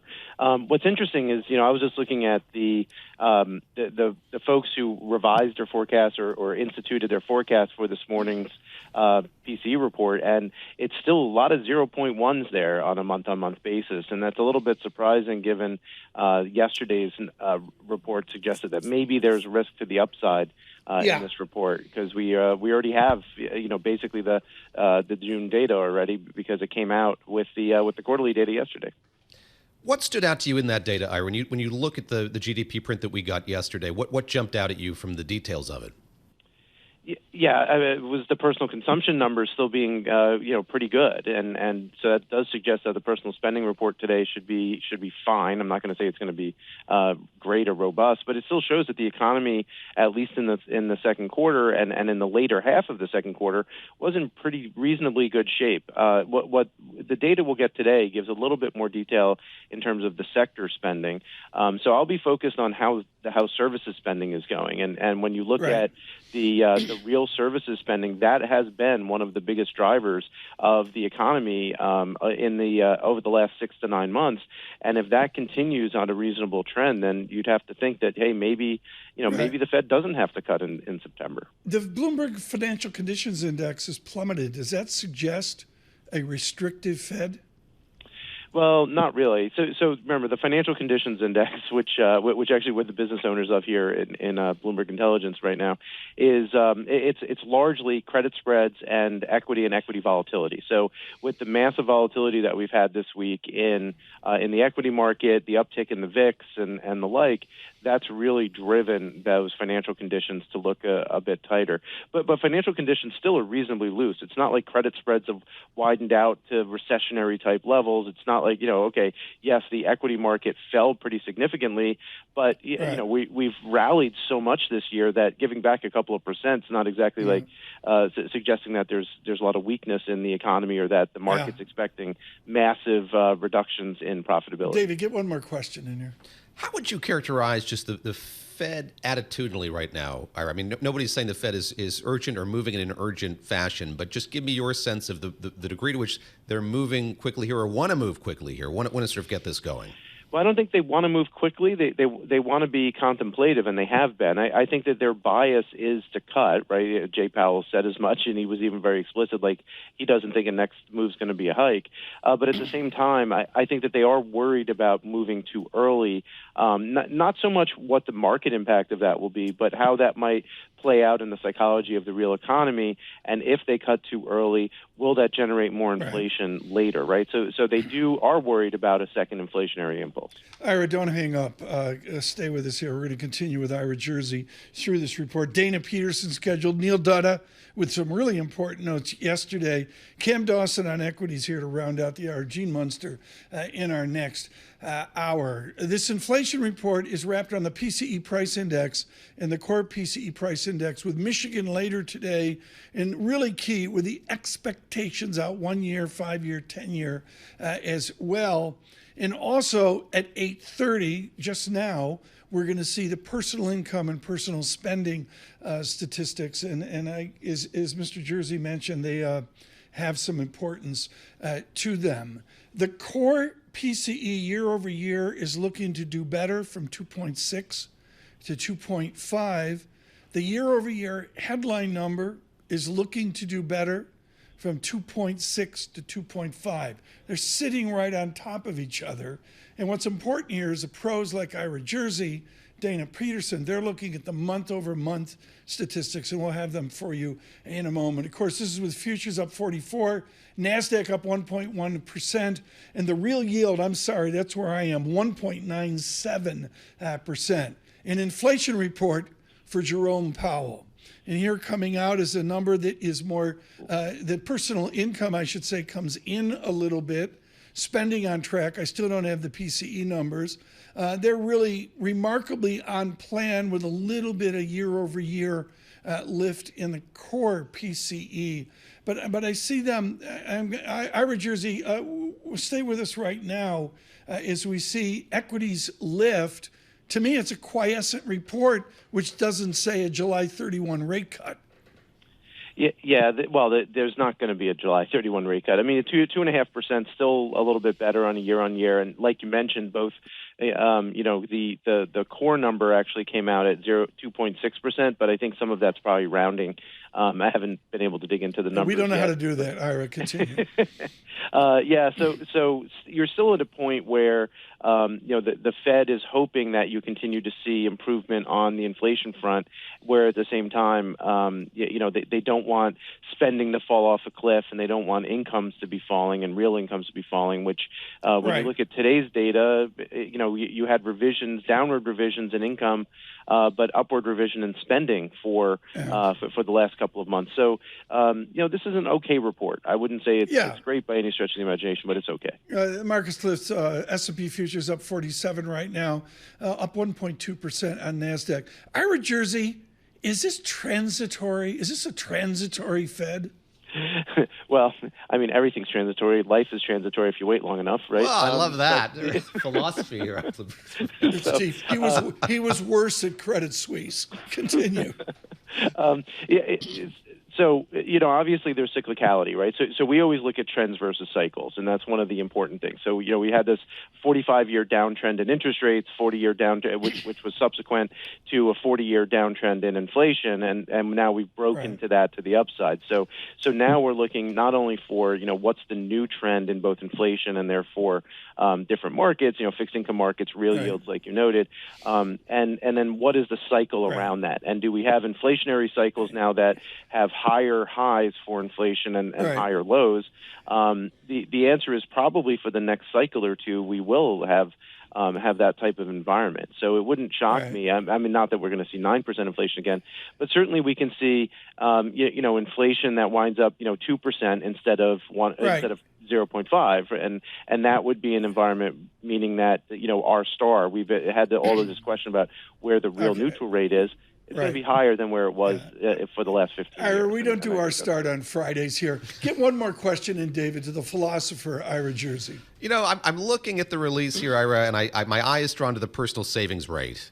Now 3.4%. Talk about the tenability of that. Tom and I were kind of jawing about that before we came to you, just the difficulty here for savers and just how stretched consumers might be here. Your reaction to that number in particular is still so low when you look at it as a percentage of disposable personal income. Yeah, savings in the U.S., obviously there was dis-savings for some period of time in the U.S. as we kind of, went through a meaningful shift in the economy and how people thought. So 3.6%, clearly not the 5-ish, 6-ish% that probably most people would like it to be. And it does show that there's probably a segment of the population that is dis-savings. So therefore people, either levering themselves up or using their savings. There is distributional effects of this, right? So there are segments of the population that are still doing reasonably well, but there are others who haven't seen significant increases in wages in their sectors and where costs have continued to go up pretty significantly. So they've not been able to save. So I do suspect that it's not bad, because if it's anything above zero basically is not terrible. But at the same time, when you have an aging population, you do expect the savings rate to go down. And when you look at prime age workers, where is their savings rate versus, say, the rest of the population as a whole? Ira, thank you. Ira Jersey, Bloomberg Intelligence Fixed Income as well. Right to Dana Peterson, Chief Economist at the Conference Board. Dana Peterson, I look at personal income and personal spending. I look at second quarter GDP. How buoyant is this consumer? Well, I think the shocking thing is that consumers started buying goods again. And it's not that the interest rates are lower, but certainly prices were lower when you look at the PCE data from yesterday, and I'm sure when you look at it today. But when we look at, say, services consumption was a smaller contribution to second quarter GDP. And when you look at the composition, it's shifting. Consumers are moving away from highly discretionary types of services towards the services that they need, things like healthcare and car insurance, food. Well, food's a good, but the point is that they're moving away from those kinds of things, and they're also downgrading. So, for example, instead of going to the movies, which might cost $100 for a family, they're streaming at home. So I think that rotation is important and something that the Fed's going to be looking at. How are they looking at this? And again, we've talked a lot about how the Fed loves these numbers, takes great care to pay attention to them. When they're looking at that panoply of data, where does this fit in? Both the report that we got just a minute ago and what we saw in the GDP report yesterday. How does it change, if at all, if notionally, their calculus going into this meeting next week? Sure. I mean, there's just a lot of nuance here. When you look at domestic demand in the second quarter, it was really strong. A big chunk of it was imports, but it wasn't imports by consumers. And certainly when you look at the surge that we saw in CapEx, it was all in one area. It was in transportation equipment. Otherwise, we saw very weak CapEx, and also residential construction was flat. And also we saw that non-residential Dana, construction was weak. The transportation number popped because Matt Miller bought a new Corvette. Just so you know, that's why that happened. Continue. Yeah, so I think it's really looking at the nuance, looking under the hood, where they are seeing cooling in the areas that they can control with interest rates, but you still have these areas that they can't control, especially when you look at inflation. On the services side, yes, housing costs are slowing. That's what the Fed wants. That's what they can control. Right. But they can't do anything about the fact that insurance rates continue to rise. And also, we're still seeing this stickiness in the labor market that's causing wages to be buoyant. Right. So the Fed, I think, really wants to tread very lightly, very carefully, and really calibrate this right. I agree with Ira. They don't want to go too fast, too soon. Dana Peterson with us, and we will continue with Ms. Peterson, Neil Dutta to follow, and then Cam Dawson. This is what we do at Surveillance. We're commercial-free to you, 2 to the 9 o'clock hour with this important inflation data. And again, futures solid, up 42. NASDAQ futures up 1.1%. Nobody's escaping to the beach yet. We're still working 1.95. Just Sweeney, I think. Sweeney, he's on the Vespa. He's doing the French thing. He's like Olympics. He's like on the Vespa having morning coffee. Our economic indicators, the backbone of what we do, brought to you by the Foundation Commonwealth, supporting more than 2,000 independent financial advisors with a 2-to-1 advisor to staff ratio, small firm attentiveness, big advisor impact. Go to commonwealth.com to learn about their consultative support and technology. Thank you to Commonwealth day in and day out for our economic indicators. David, to Dana Peterson, please. Dana, I'm very curious. We've had this long parlor game, years-long parlor game. Is the Fed going to execute this soft landing? I put this question to Ira Jersey another way. Let me give you a variation of it. Sort of, how is the process proceeding now? What is your assessment of sort of the Fed's attitude toward the data, how this fight has gone, how indeed it's going, and sort of what energy they have here, how much urgency they're operating with here going into this next meeting? Sure. I don't think there's a ton of urgency. Yes, the bias is towards cutting, but they're also looking at everything. And if you want to say, if you want to define a soft landing as getting inflation back towards target, not creating a recession, and also making sure you don't have massive layoffs, it's happening. But certainly you still have these areas of the economy that are putting upward pressure on inflation. Some of it's structural, some of it is cyclical. But I think the Fed does not want to make a mistake. They want to feel confident that all the stars are aligning. And let's remember, once they do signal or at least start cutting rates, mortgage rates are going to collapse, and that's going to generate a new cycle of demand, which it could create another round of inflation. Okay, so I got to interrupt. This is too important. What's your point on a 30-year mortgage? Like if we pop under 7%, or do we have to go to under 5% where David Gura refis? Well, I think you have a lot of people who are waiting on the sidelines who either want to move or they want to buy their first home. But there are two things stopping them. Number one, housing prices themselves are very high. And number two, interest rates are elevated. So there's probably nothing they can do about the high home price. But certainly that mortgage, if they can get a break on the mortgage, which will carry throughout the entire term, then I think they'll pull the trigger. And I don't think the Fed wants to make that happen too quickly, such that we have a resurgence in shelter cost inflation, which again is a big chunk of the PCE deflator. Dana, thank you so much. Dana Peterson, the conference board. Again, a lift to the market, stasis off of good news this morning on earnings, I'll say. Nice recovery there. But the VIX in a stick, 17.45. That real yield, it elevated again, then came back 1.95%. Churning here off this set of economic data. Neil Dutta now partner and head of U.S. Economic Research Renaissance Macro. Neil, you've been an optimist, but at the same time you say, Fed, let's go. Can they go in July, or does today's report say, see you in September? Well, I think they can go in July. I don't think they will go in July. I think in their mind, the overall tone of the data, in the last week basically reinforces, I think in their mind, this sort of patient approach that they're taking to recalibrating policy. So, I think the base case remains the same, which is that they use the meeting next Wednesday to basically set up cuts, for the remainder of the year. Neil, so many people on Wall Street, so many economists catching up to where you've been for so long as I've read you and heard you speak about this and the need for the Fed to kind of move ahead with everything. Now, can you just give me your sense of the moment that we're in and sort of how the pieces have kind of fallen together here? Yes, this latest element, this latest piece of data, report of data, adding to that, but sort of where we are. I'd love your sense of just the context of this moment that we're in now with these data.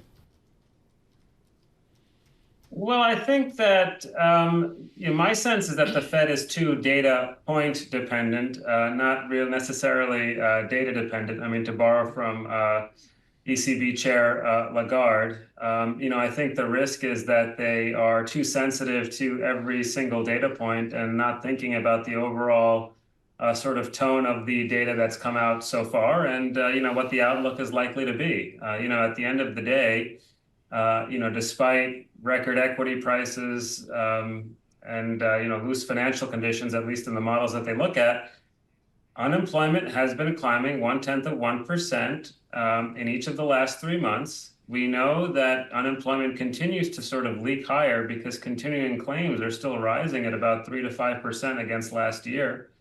So I think, number one, unemployment is up, and the inflation data are more cooperative. Right. I mean, if you look at the core inflation number today, I mean, I think one of the reasons why the bond market rallied upon the announcement is that people were kind of braced for an even worse number. And when you look at, the inflation data excluding imputed prices like financial services, that's running south of 2% over the last several months. So I think the information is right there. And it's not even... yes, it's about risk management, and the Fed is a risk management enterprise, but the realized data, in my view, justify easing. When you sort of stick unemployment and core inflation into a simple Taylor rule type model, it all points to less restrictive monetary policy. It's not about cutting a lot, but it does suggest that policy needs to be less restrictive. David, the Taylor rule is Taylor Swift. Yeah, Taylor Swift. The economics that she's done raising $1 billion. That's a Taylor rule that Neil's talking about. David, one more here to Neil. Neil, we were talking about the nuance of these data with Dana Peterson just a moment ago, and we look at the headline numbers, of course, but when you look at today's report, when you look at the GDP report from yesterday, what within those reports is most interesting or most important to you? What would you counsel us to pay greater attention to? Well, I think there's a couple of things. I think, number one, you have seen consumer spending look reasonably solid over the second quarter. I have some skepticism that that'll persist. The first reason is basically, you've seen a lot of healthcare services consumption over the last quarter. And, when I think of consumer spending, I don't think of sort of, stable consumption like healthcare. I think of more cyclically sensitive areas. So, when you look at consumption excluding healthcare, I mean, that ran less than 2% annualized in the second quarter. That's point number one. And point number two is that income growth is slowing. So if you look at disposable income or real incomes net of transfers, consumer spending is running a little bit faster than that, which would imply that that most of the consumption has been driven by weaker savings or lower savings, and you have to question how sustainable. Let's look back to yesterday's data here. There's a lot out there. I think David Rosenberg and Neil Dutta folks wrote some nice notes. It's something no one looks at. I mean, Neil Dutta, who cares about inventories? It's what you flunk. It's like April 3rd, and you're on a road trip playing lax, and the question's on inventories, and you're like, what? Describe the inventory build and why it suggests 2.8% robust GDP isn't 2.8% robust GDP. Well, as you know, Tom, I mean, I think it's, just to your point, inventories added almost a full percentage point to GDP growth in the second quarter. Maybe that had something to do with what happened with motor vehicle production. I mean, autos added a lot to GDP as well. So it could be sort of two sides of the same coin. Inventories, remember, can contribute a lot to the cyclical swings in GDP, but over longer periods of time, the contribution tends to net out to zero. Given our discussion about consumer spending just now, because I think it's unlikely that the consumption pickup that we saw in the second quarter is going to persist, I think trend consumption is probably closer to maybe 2% or slightly below in real terms. It sort of introduces some risk to whether that inventory restocking is going to last. One more question. The 2-minute drill here is you've been the optimist economist. You absolutely nailed the misjudgment of GDP in this nation, a titanic accomplishment over 22, 23, and into 24. All of a sudden, Neil Dudd is saying cut interest rates. Now, on a measured path, for example, Citigroup says they're going to cut interest rates 14 times or whatever. Are you not one and done, but are you suggesting, Neil, they can be efficacious and cut rates, say, 3 times, and that's it? Well, I mean, that's right, Tom. You hit the nail right on the head. I do think that that's really the next debate. The question about whether the Fed's cutting or not, that's over. I mean, there was a discussion earlier in the years, remember, maybe the Fed won't be doing anything at all this year. That conversation's over. The Fed's cutting. I think inflation, as I see it unfolding, I do think that there's some chance that they go 3 times this year. They're going to have that option, quite frankly. So September, November, December, as inflation continues to cool. But it's hard to see them doing much more beyond that, because this isn't like, sort of classic monetary easing cycles, because we don't have a balance sheet crisis. We don't have a broad asset deflation. Exactly. So the Fed isn't pushing on a string. They're pushing on a stick. Yeah, I mean, the Yankees are terrible, but other than that, there's no crisis. Neil Dutta, thank you. This is what we do. This is the way we roll. Dana Peterson, Ira Jersey, Neil Dutta, and here with futures up 38. They pull back a little bit, but it's Friday. I mean, everybody to the beach here. Don't go to the beach, folks. Stay with us on YouTube. David Gura, listen as you go to the beach. We have someone that can give us an equity brief right now, so I have courage to get the first marginal purchase out of the triple leveraged all cash fund. Yes, Cam Dawson joining us now, Chief Investment Officer at NewEdge Wealth. Great to have you with us here in studio. Let me just get your reaction to these numbers and what we heard from Neil there just a moment ago. It sounds like the trajectory seems smooth, the glide path is smooth. We are destined for this phantom soft landing. Your reaction to the numbers we've got, and how does that dovetail with what you're strategizing and thinking about investments? The data continues to thread this needle where it's not hot enough that we need to take rate cuts off the table, but it's also not cool enough to suggest that Goldilocks. Yeah, it's right in line in the sense that we don't have to pull forward rate cuts. We don't have to do 50 basis points in September. So it does give the Fed the ability to have a certain degree of patience, which we think is actually good for equities. Urgency would be bad. If you're cutting because you have to get those cuts in, that would be something we don't think risk assets would like. Game this out for us. Neil Dudd is saying the next stage of this is for the Fed to figure out what that cut cycle is going to be like. How do you navigate that? How do you think about equities within the context of that uncertainty, what the Fed is going to do here after this begins? The big, huge question mark is not when they start and what they do in 24. It's how this progresses in 25. If you look through 26, there is 9 cuts priced in, which if you don't have a recession, that's a really deep cutting cycle, regardless of what you think about where the real Fed funds rate should be. So when we think about the path into 25, we think the Fed will still be data dependent, which is why we think that they want to keep their options open in 24. Don't cut it every meeting. Don't accelerate cuts, because that then allows them to be patient and see how the data comes in 25. I'm telling you to ignore the real rates, I think. Yeah? You love the real rate. Well, no, I just look at it as an You love the indicator. parlor We're game. range bound. Yes. Is what I put Kim. And the thing here with Kim Dawson is her fluidity across the 4 accounting statements is an act of God. We're starting to see earnings, and it's like the worry is OMG revenues aren't going to be where they are. Free cash flow growth's not going to be there. I'm saying baloney. It's one by one every stock matters. Do you detect a trend today in the dynamics of Cam Dawson ratios across the accounting statements? There is a very important thing that we're seeing with revenues versus earnings. Revenues aren't beating at a very high pace. Only about 40% of companies are beating on revenues. But they're beating on earnings, which means companies are pulling all these levers below the line in order to make earnings materialize. And some of those are low quality, which is why stocks haven't necessarily been reacting well.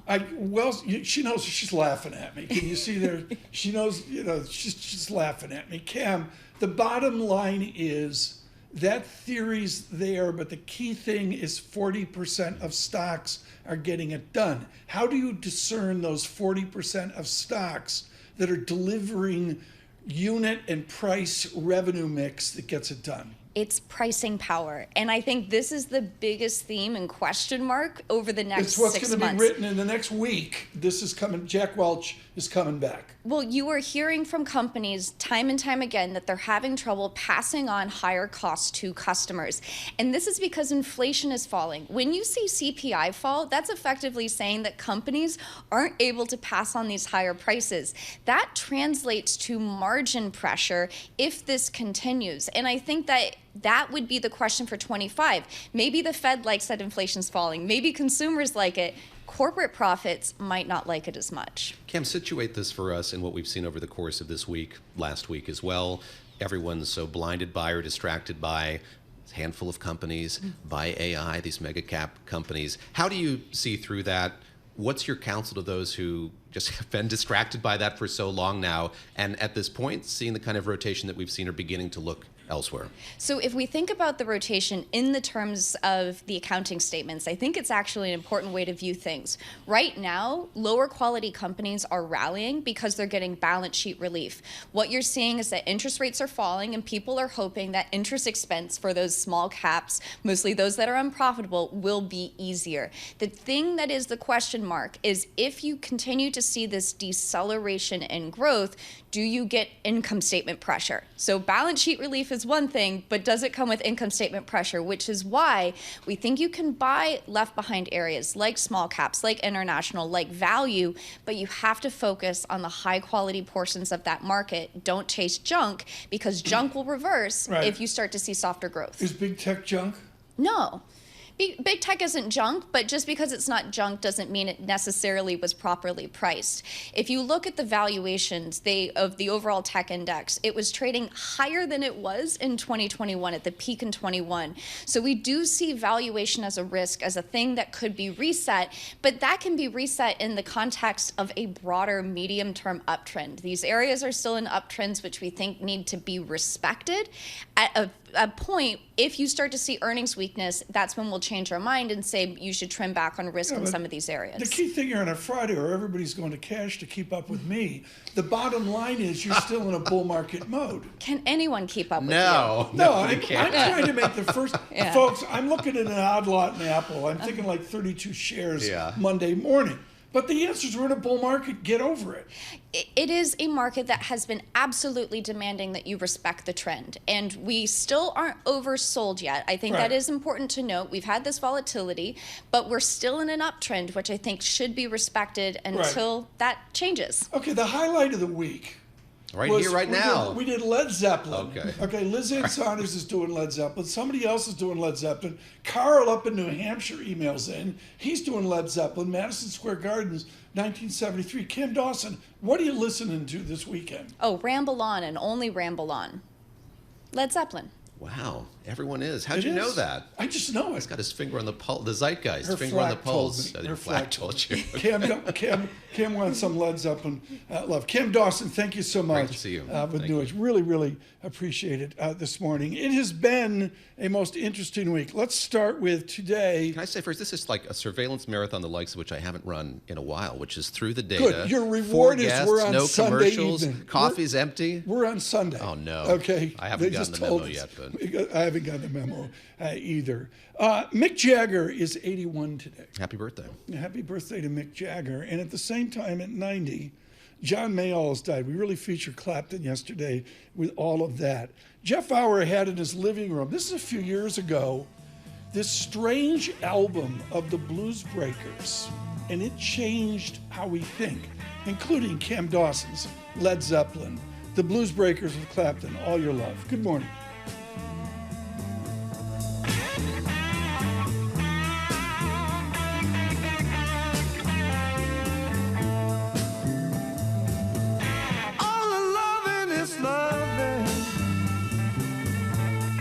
Kissing is kissing. All the loving is loving. All the kissing is kissing.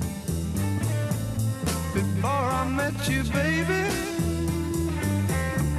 never knew what I was.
This is Bloomberg Surveillance with Tom Keene and Paul Sweeney. Are these stocks under-owned by institutional Wall Street? A lot of these companies talking about generative AI. With Lisa Mateo on markets. Investors just worried about the ongoing sales slump in China. And Michael Barr with news. A ship traveling through the southern Red Sea has been attacked. The best in economics, finance, investment, and international relations. This is Bloomberg Surveillance on Bloomberg Radio. Good morning, everyone. Tom Keene, Paul Sweeney, Michael Barr, Lisa Mateo. Sweeney off on a Vespa somewhere. It's a New Jersey holiday. Good movie coming up this year. David Gura pulls a short straw in for Mr. Sweeney here. We're trying to get to a politics-free weekend. We'll see if we do that. Could we have breaking news this weekend? The answer is no. I don't think so. Maybe we finally... knocking on wood. I don't know if the listeners can hear finally get there. We're waiting on Margaret Brennan. We'll get that important conversation. David Gura with Margaret Brennan here in a moment. Lots coming up. Critical conversation with June Munster. Looking forward to near the Fed meeting. Two small companies, Apple, Microsoft, and others, out with their statements. I want to talk to him about the financials of the industry, much more than the AI mystery that's out there. Futures up 40-something earlier, up 38 right now. A persistent bid to the market this morning. NASDAQ up 1% as well. Off the inflation report, 10-year real yield churning, 1.96%. We're on YouTube. Good morning. Subscribe to Bloomberg Podcasts on Apple CarPlay, Android Auto as well. From the Interactive Broker Studios, our Bloomberg Business Flash, she's all Olympics, Mademoiselle Mateo. Thank you. And futures still advancing. This is after encouraging signs for officials looking to cool inflation without breaking the economy. We had core PCE increase 0.2 from May and 2.6% from a year ago. We head over to the bond market. We have the 2-year yield 4.39%, down 3 basis points. The yield on the 10-year 4.22%, and that's down 2 basis points. Companies making news. Apple, its iPhone dropped out of China's top 5 in the June quarter. Local companies like Huawei Technologies, well, they're surging ahead in the smartphone market.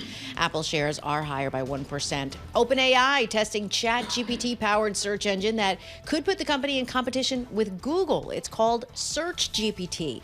And JP Morgan Chase launching its own version of ChatGPT. It's called LLM Suite. That is your Bloomberg Business Flash. Tom and David. LLM Suite? Yes. So we have to talk AI now?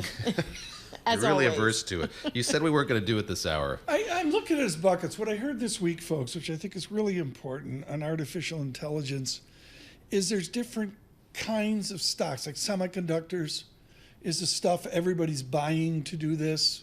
And then there's software types as well, and we will have to see. It is a most unusual time for America, solidified within the Sunday talk shows, of course, on Bloomberg Radio Sunday afternoon, CBS Face the Nation across the CBS television networks on Sunday morning. Margaret Brennan joins us right now. And of course, we're here with the best of our political coverage, David Gura, as well. David? Margaret, let me ask you about the news we got this morning. Expected news, I think. Both Barack and Michelle Obama throwing their support behind Kamala Harris, and we've laughed about the video and the conceit of it. How important is this, and what does it signify just about this process, which was so compressed, so novel, so new, coming to its end here as we move ahead sort of fully into the campaign? Well, I mean, it doesn't matter, right? It's like the Democratic, what it signals is that the Democratic Party is united now. There were questions in those early days about why the former president hadn't immediately endorsed Kamala Harris the way that Joe Biden had immediately endorsed Kamala Harris, and whether there was thought there about having a more competitive mini primary, that idea that had been floated, or whether it would be a nomination in this way that has played out with Kamala Harris really not facing any challenge whatsoever to her becoming the party's selectee. Of course, we'll see. She's not officially that until sometime between maybe August 1st and August 7th.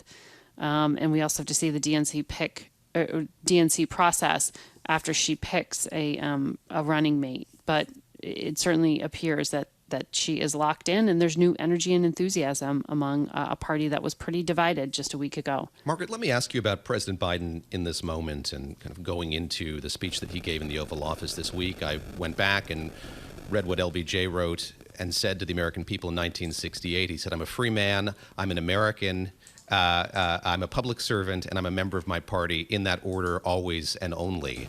There was a variation on a theme there when you listened to President Biden in a very melancholic way on Wednesday night, talking about his role in history and age. Your sense of how he did in that speech and sort of what the future holds, these next 5-6 months hold for President Biden in the White House? Well, he is the commander-in-chief, and he is trying to shore up a legacy for these tremendous 4 years. I mean, a lot has happened in these 4 years, for good and for bad, and he is very proud of the legislative achievements he was able to get through on the back end of COVID when he took office. And so we'll, leave it to the historians to really be able to judge in context how significant that was. But certainly he is very proud of some of the foreign policy achievements, because this is seen as such a change point in history, potentially, with China very much emerging as the chief American adversary, that the shoring up by pouring in money to build up semiconductor, independence, for example, the CHIPS Act. He talks all the time about expanding NATO and how proud he is of that. But right now, in these next few weeks, one thing he wants to get done is the closing of this deal for a 6-week ceasefire that could roll into a longer-term end to the conflict in Gaza. That's something that the pressure is on Prime Minister Netanyahu to agree to do. Come on, Margaret, get to work. Tell Dr. Silvanto I need some love Sunday morning. On Face the Nation, I need a CBS News, maybe YouGov poll. The last one you did was 1,071 registered deadbeats who identify as Democrats. Margaret Brennan, when do I get Silvanto to give me the first legitimate poll?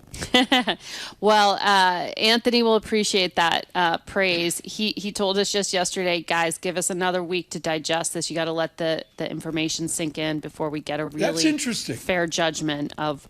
But I mean, look, it is pretty head snapping for us in the news business, for the American public. They're catching up on, 2 weeks ago we had the attempted assassination of Donald Trump. Last Sunday, Joe Biden pulls out. Then we have Kamala Harris step up. There's a lot to digest here. And we also haven't seen yet her selection of a vice president. But Anthony's data going into Sunday, before Joe Biden said he wasn't running, had Kamala Harris in a hypothetical head-to-head with Donald Trump down 3 versus Joe Biden, who's down 5. So that's before any negatives. That's before she was top of the ticket. And by the way, that was also before this enthusiasm we've seen surge, at least anecdotally, among young voters. So this could be a game changer. The question is, does it change the game in the states that matter most, the Pennsylvania, Michigan, Arizona? David, that's the most important insight on polling I've heard in the last crazy 10 days. Is Silvanto is saying we're all in shock. They can't poll until everyone calms down. That's a really important insight. David Gura, one more to Margaret Brennan. No, I appreciate it, because your impulse, Tom, is you want to know. I think we all want to know sort of how this is shaping up to be. So I appreciate that. Margaret, you mentioned the vice presidential pick here that Kamala Harris is facing, and there's this tendency among all of us to downplay the role of a vice president.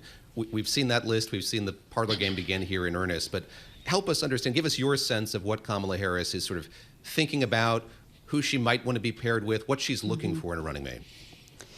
Well, Kamala Harris, we saw her run for president in 2020. It was a pretty quick run, short run, not a successful one. She's a different candidate now, having been in the shadow of the president in the Oval Office for the past, 3.5 years.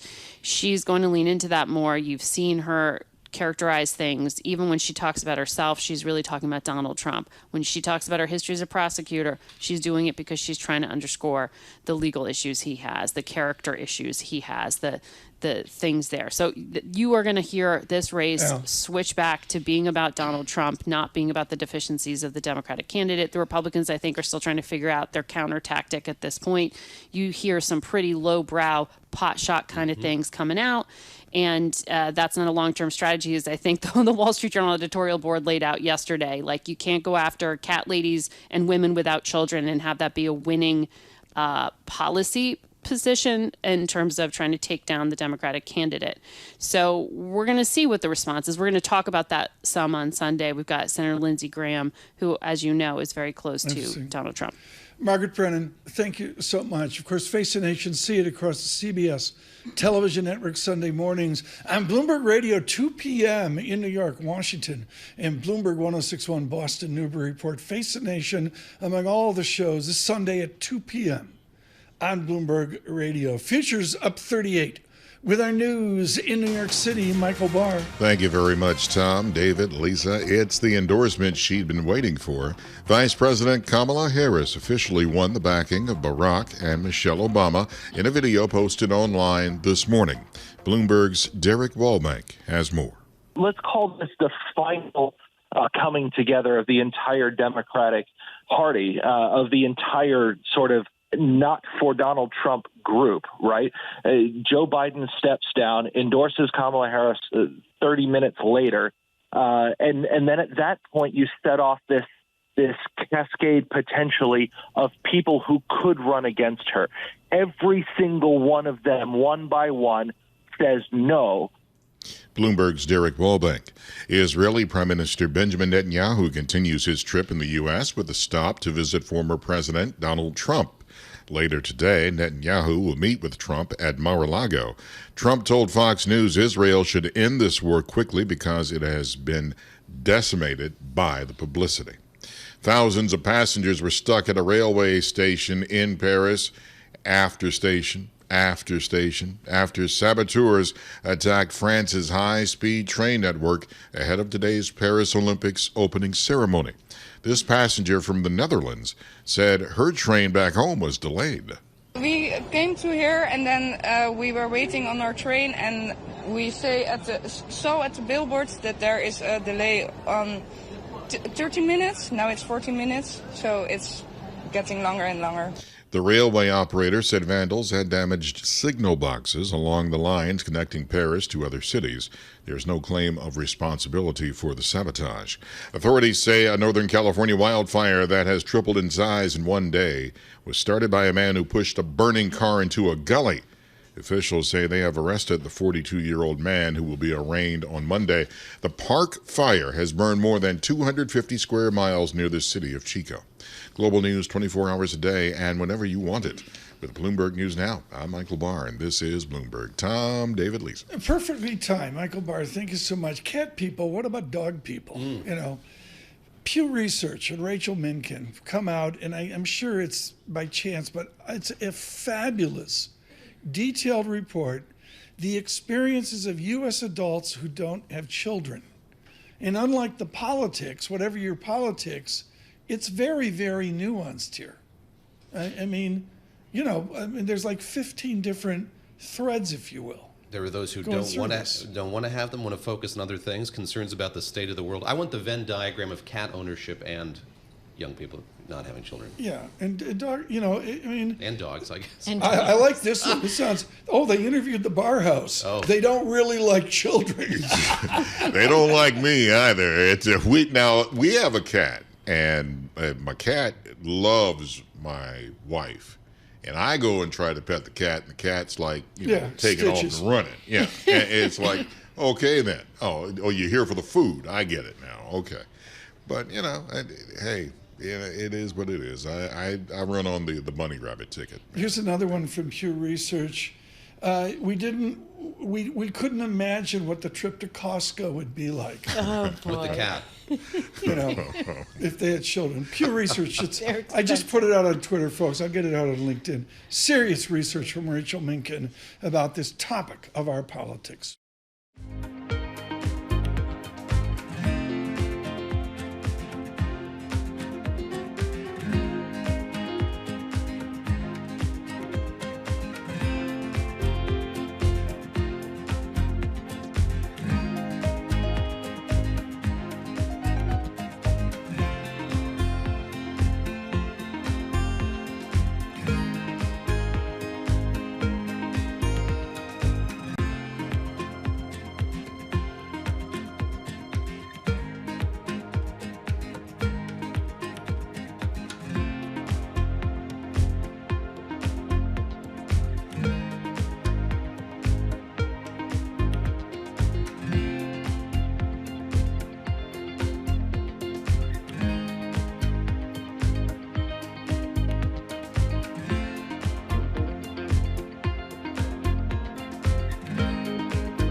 Markets, headlines, and breaking news 24 hours a day on Bloomberg Radio, Bloomberg Television, and the Bloomberg Business app. This is a Bloomberg Business Flash.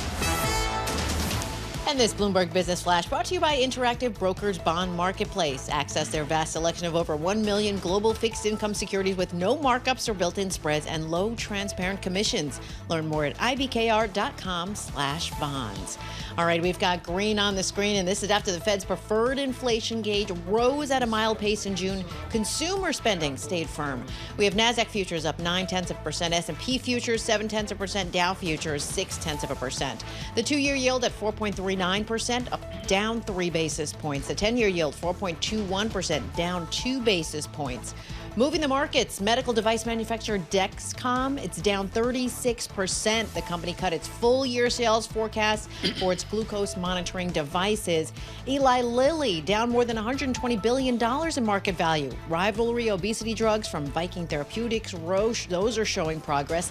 Eli Lilly down nearly 1%. Bristol-Myers Squibb raised its 2024 profit forecast thanks to higher demand for its newer drugs. Its shares up 6%.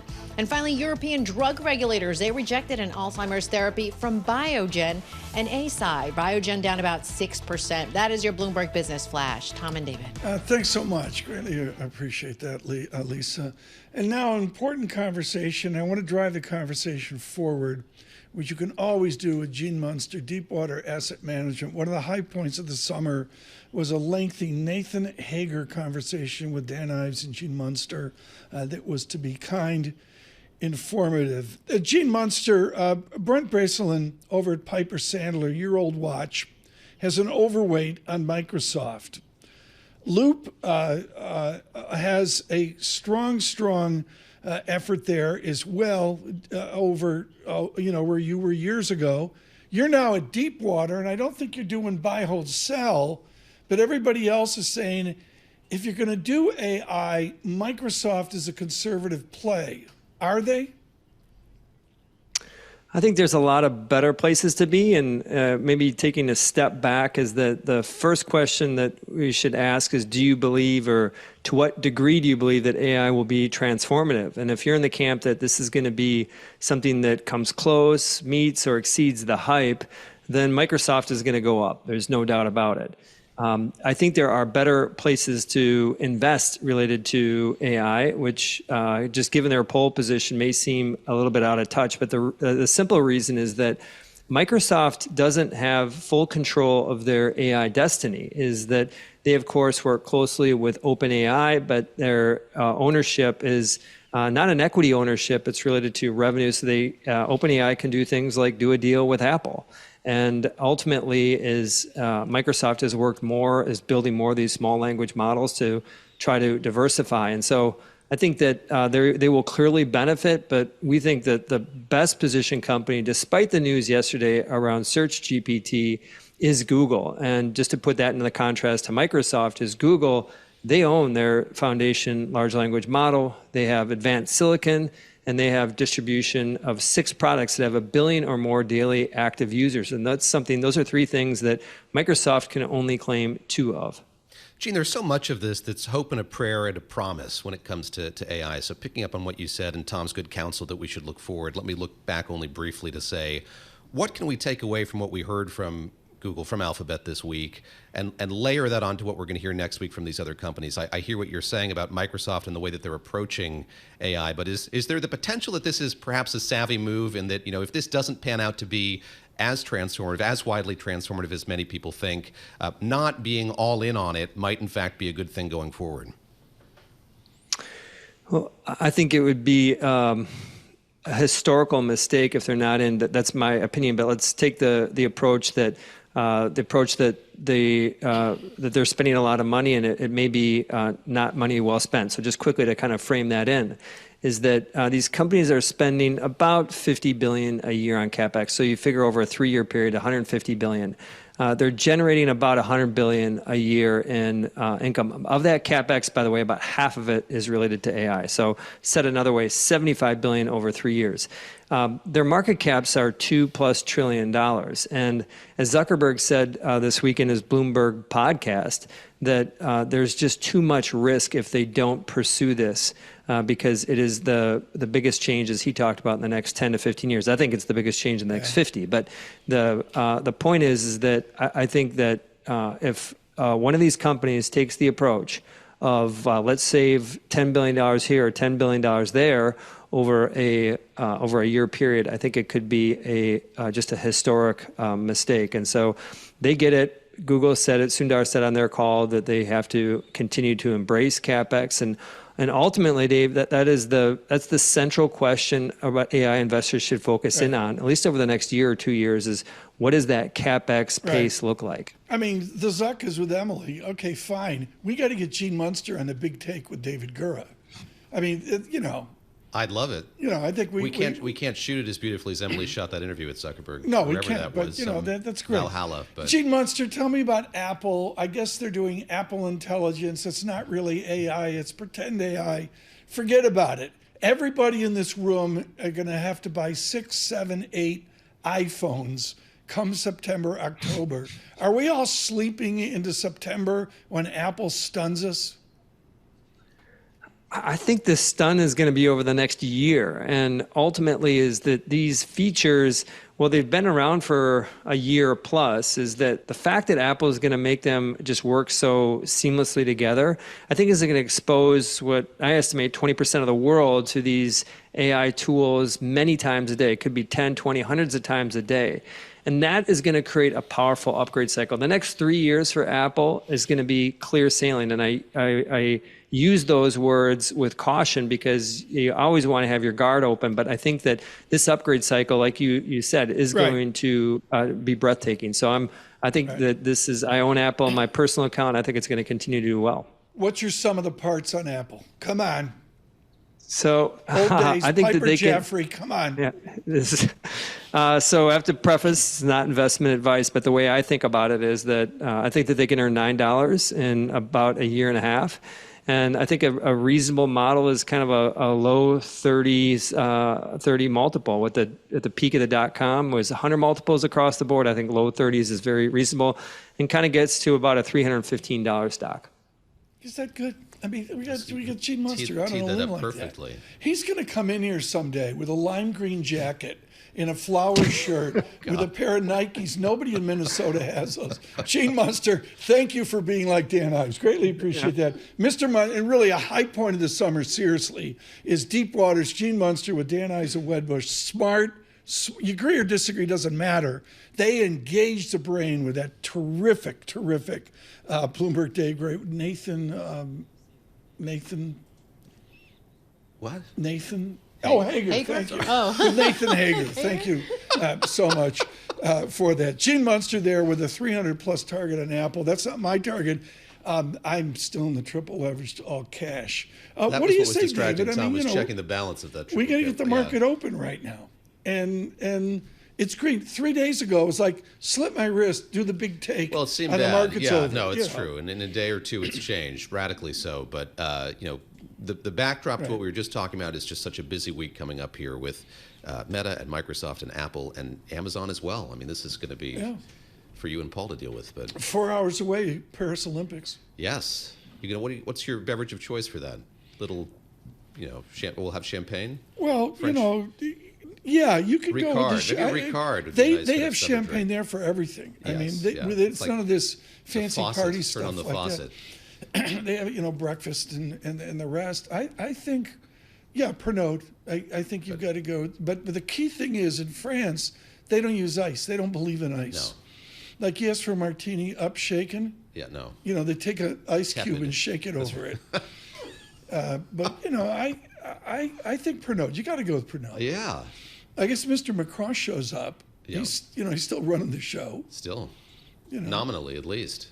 I made Christine Lagarde, folks. By the way, when she was younger, was a world-class synchronized swimmer. Is that right? Yes, she was like famous. Not on the national team. Yeah, as a kid, she was on the French national team. Next time. I'd like to see Madame Lagarde swimming in the Seine, synchronized swimming.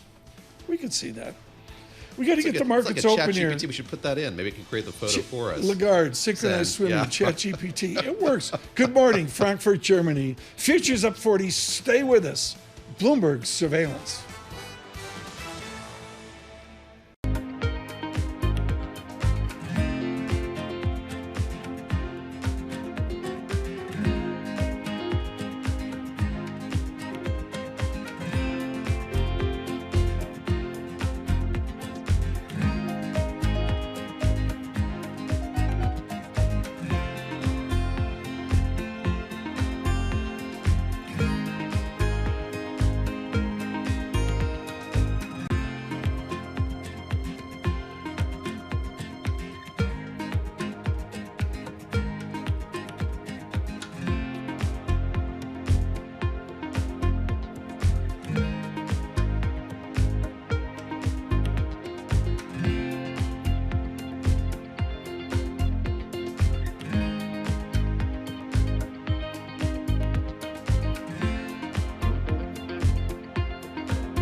Markets, headlines, and breaking news 24 hours a day on Bloomberg Radio, Bloomberg Television, and the Bloomberg Business app. This is a Bloomberg Business Flash. From the Bloomberg Interactive Broker Studio, I'm Lisa Mateo alongside Tom Keene and David Gura with your opening bell report. So how are the markets going to react? We had the latest inflation read, did little change the feeling how the Fed will be able to cut rates come September. Core PCE increased 0.2 from May, 2.6% from a year ago. Inflation-adjusted consumer spending also rose 0.2%, while May's increase, that was revised higher. Let's get to the numbers right now. The S&P 500 coming in up 0.6%, 37 points, 5,435. The Dow up 0.6%, 261 points, 40,204. The Nasdaq up 0.8%, 139 points, 17,321. We have the 2-year yield at 4.38%, down 4 basis points. The yield on the 10-year 4.20%, down 3 basis points. Checking in with spot gold, higher, 2,378 an ounce. We have Brent crude at $81 a barrel, WTI crude $77 a barrel. Looking at currencies, we have the dollar weaker, Japanese yen stronger at 153.85 against the dollar, the euro stronger, British pound stronger, Bitcoin up 3% at 67,000. That is your Bloomberg opening bell report. Tom and David. Lisa Mateo, thanks so much. Joining us now, Marco Pirondini, Chief Investment Officer of Mundi US, an important conversation on your speculation, your investment, your long-termism. Marco, thank you so much for joining. Is big tech speculative right now? Well, I think that we can say that big tech and AI is supported by a lot of liquidity and a lot of momentum right now. So I think that the earnings growth in that sector is really the important variable. And I think we have seen in the last couple of weeks how quickly things can turn in that area at the slightest sign of a slowdown. How much cash are you holding now? I haven't asked this question this week. Let's slide it in at 9:31 on a Friday morning. Is cash an asset for you? I think cash is a very interesting investment these days, to be honest. But I think that on the fixed income side, we have a preference for the short part of the curve, mostly between 2 and 5, 6 years rather than the 10 years, because we think that the yield curve is going to uninvert in the next 12 months as the Fed starts to cut rates. And so that's probably the part of the curve where you can make more money right now. Marco, Tom asking you about big tech and you mentioning how quickly things have changed. What is your takeaway from what we've saw, the whipsawing that we've seen over these last couple of weeks? What does it tell you and what should it tell us about opportunity in the equities market? Big tech is supported by very, very big expectation of growth in investments, particularly in the AI area. Not every stock is the same, but altogether, I think that's the main trend. So given that we are forecasting for earnings that we'll have to develop over the next several years, I think that any sign that it may take longer than expected can have a negative impact on stocks. I think this is what we have seen in the last 2 or 3 weeks, where investors are starting to realize that the huge growth in AI investing that we have seen, especially the capex of the Microsoft, of the Google that we have seen in the last 12 months, may not be as strong, the growth rate in the next 2 years. And that is what has started the rotation.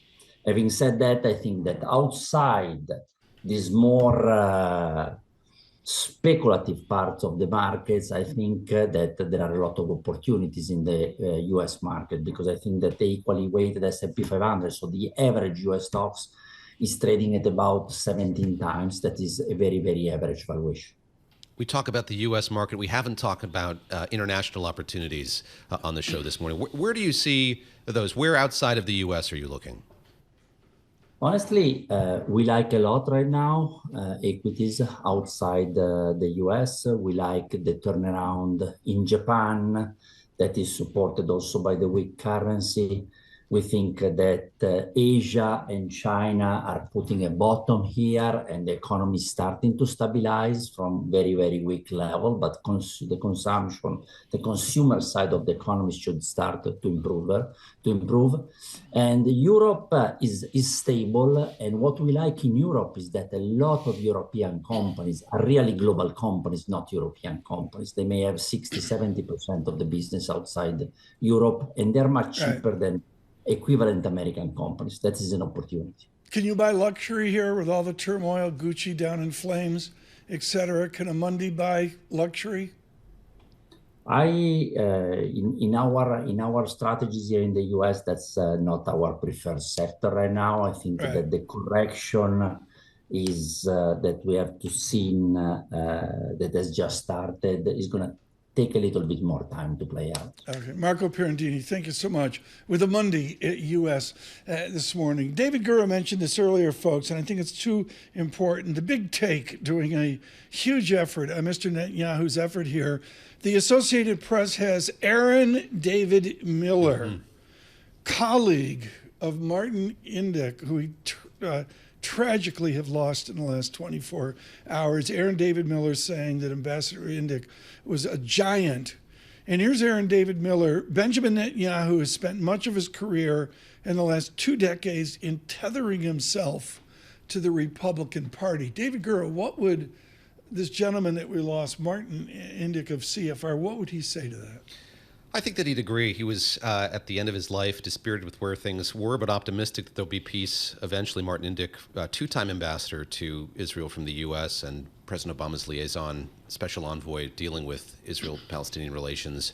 Just a very long career, all in the service of trying to get peace in the Middle East. And a hardwired optimist. It was almost like Sadat. He woke up, the sun was coming up. Absolutely. And, in an interview that he gave just a few months ago, expressed confidence that we're going to get there eventually. But to get back to the comments from Aaron David Miller, Benjamin Netanyahu is headed down to Florida today. He's going to meet with former President Trump. And I was struck just listening to the speech that Prime Minister Netanyahu gave in Congress this week, how much he so clearly prefers working with former President Trump. He referred to him a lot, deferred to him a lot, praised him for some of the initiatives during his administration. So they have an ease and a comfort between the two of them that, yes, did fall into some tough times at the tail end of the Trump presidency when Netanyahu didn't immediately embrace what Donald Trump was saying, the false things he was saying about the last election. But it'll be interesting to see. You mentioned the Big Take podcast. Ethan Bronner, our colleague from Israel who's in the United States this week, sitting down with me and Nick Wadhams, talking about sort of how Prime Minister Netanyahu is hedging his bets here, covering all of his bases, having these 3 very pivotal meetings, very different meetings. I was struck we got readouts from the meetings he had yesterday, one with President Biden, one with Vice President Harris.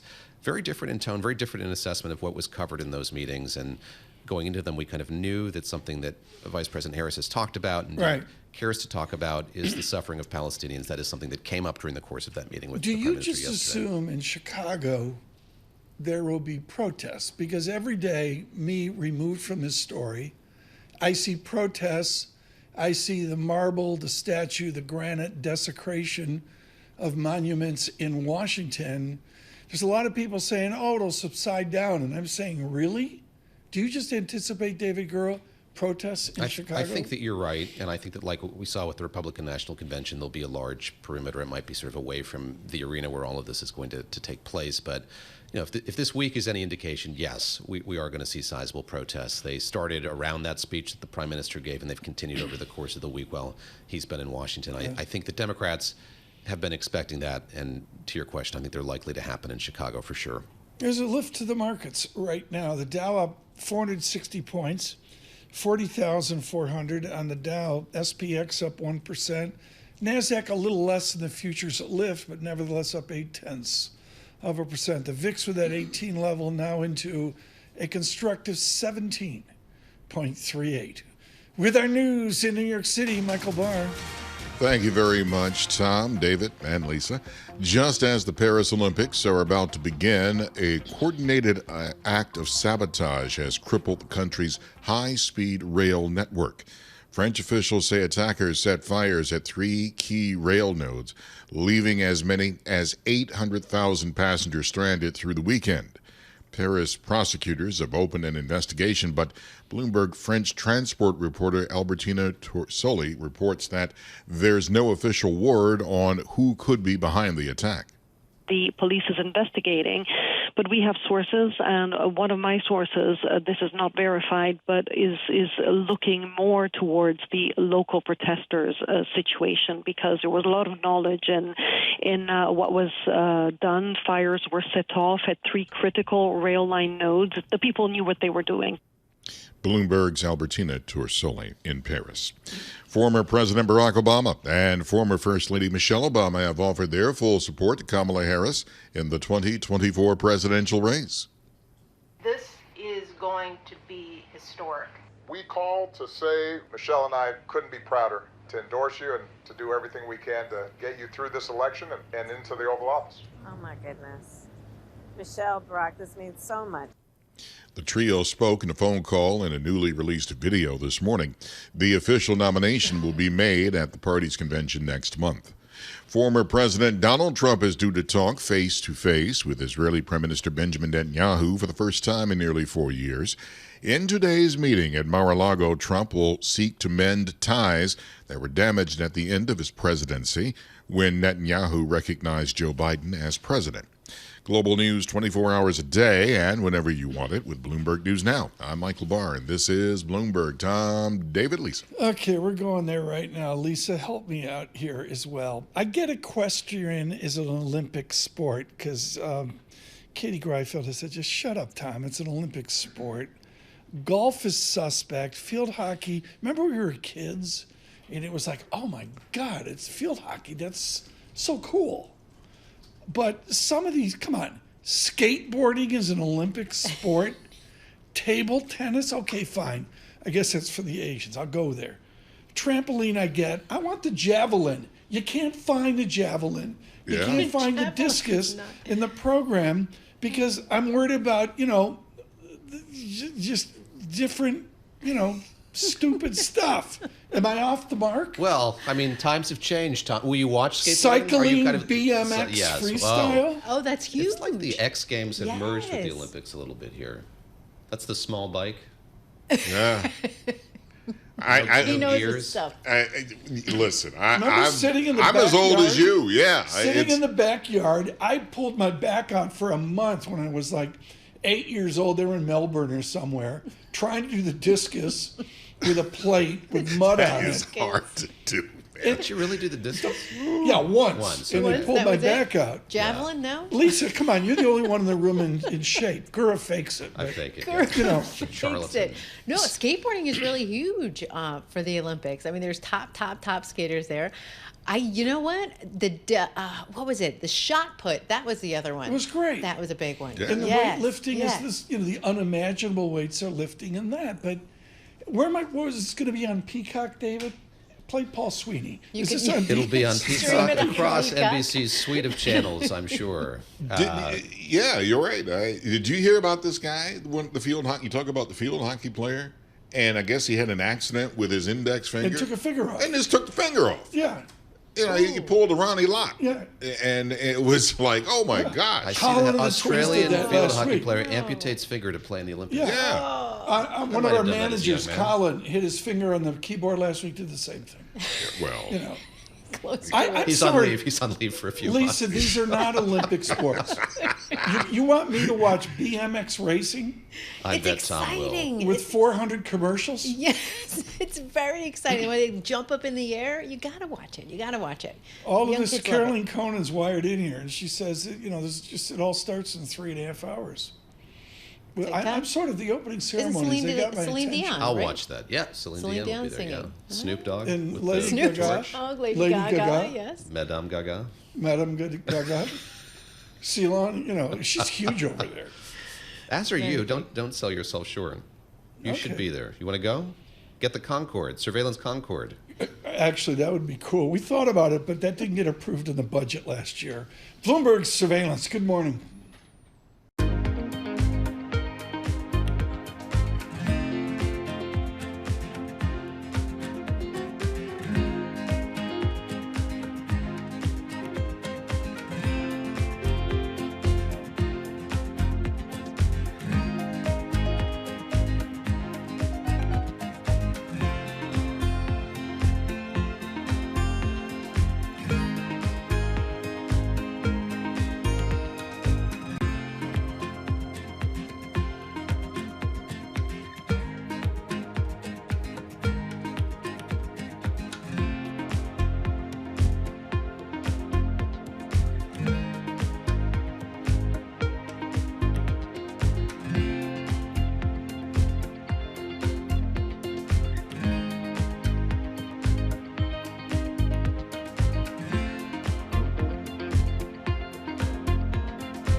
Markets, headlines, and breaking news 24 hours a day on Bloomberg Radio, Bloomberg Television, and the Bloomberg Business app. This is a Bloomberg Business Flash.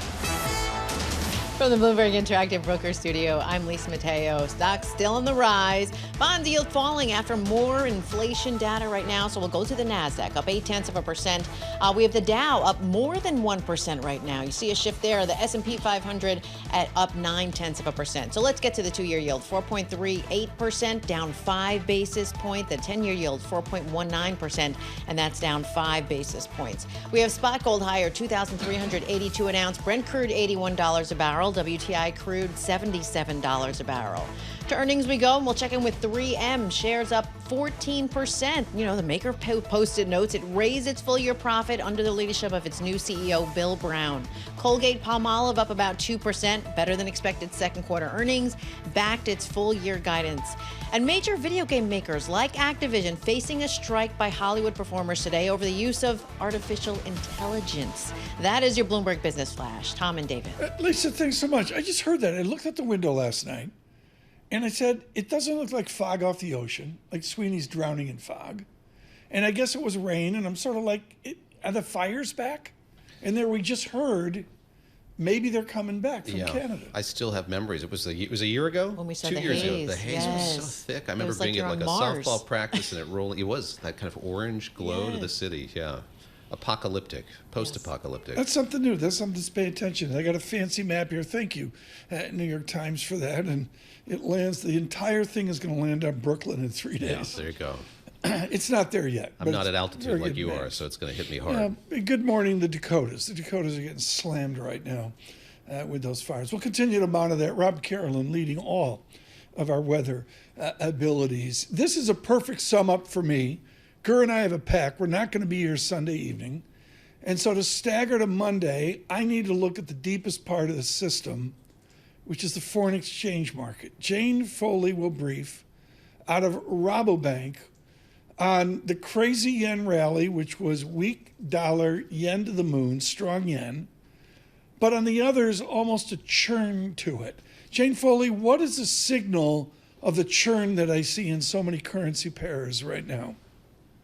Well, certainly with dollar yen and the market really beginning to think, well, was that move the other day just overdone? Because in a very short space of time, we had an enormous move in dollar yen. And in a way, that wasn't a surprise because, you know, everybody and their dog were all on the yen carry trade, using the yen as a funding currency. And then all of a sudden, the market started to look for the exit all at the same time. And of course, adding to the mood, if you like, was the approach of that Bank of Japan policy meeting on July the 31st. And the speculation that they may hike interest rates. But actually, economists' surveys suggest that most economists think that they probably won't hike interest rates. Around about 30%, I think that there could be an interest rate hike, although just about everybody sees it as a possible risk.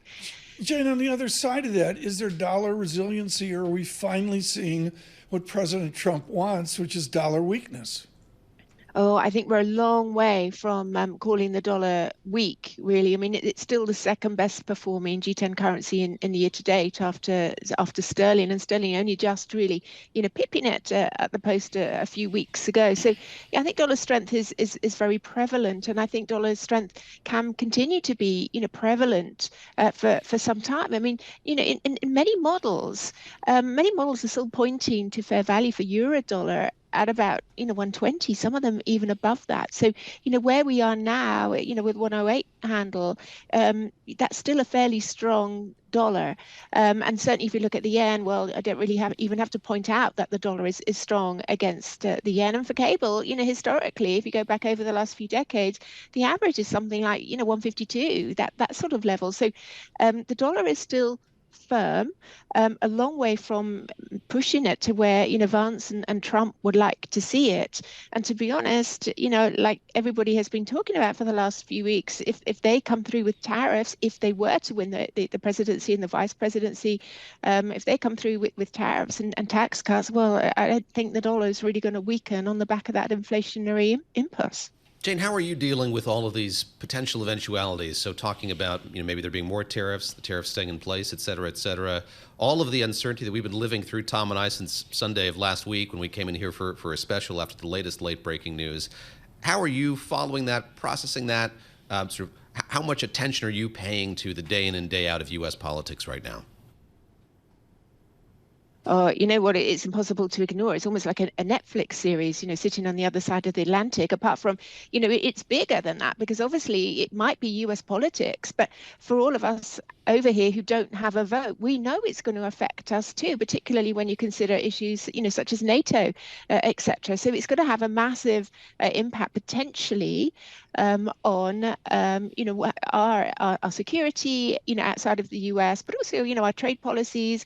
The US-China relationship has an impact on the European China relationship. If Trump does put up huge tariffs on China, we could get a lot of goods being dumped from China in Europe. So it has a huge impact. So the dramas that we've been seeing so far are really impossible to ignore, but they will have consequences for all of us, and we do understand that. So I think though for the dollar, certainly through July, it was the pricing in of a Fed interest rate cut in September that seems to take center stage, because through most of this month, the dollar's been on the back foot because of that.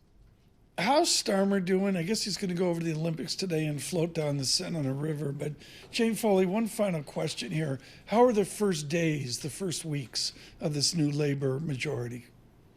Well, it feels a bit like a honeymoon period for now. There is this impression that maybe just boring, stable politics, can see investment growth in the UK push back higher. But on Monday, we're going to see the new treasurer, our new chancellor, show us how big a black hole we have in our funding. So that is going to be something to watch. One of our fans wants to know, Jane Foley, Lisa Mateo, John Tucker, David Gura, and I are sitting in the studio.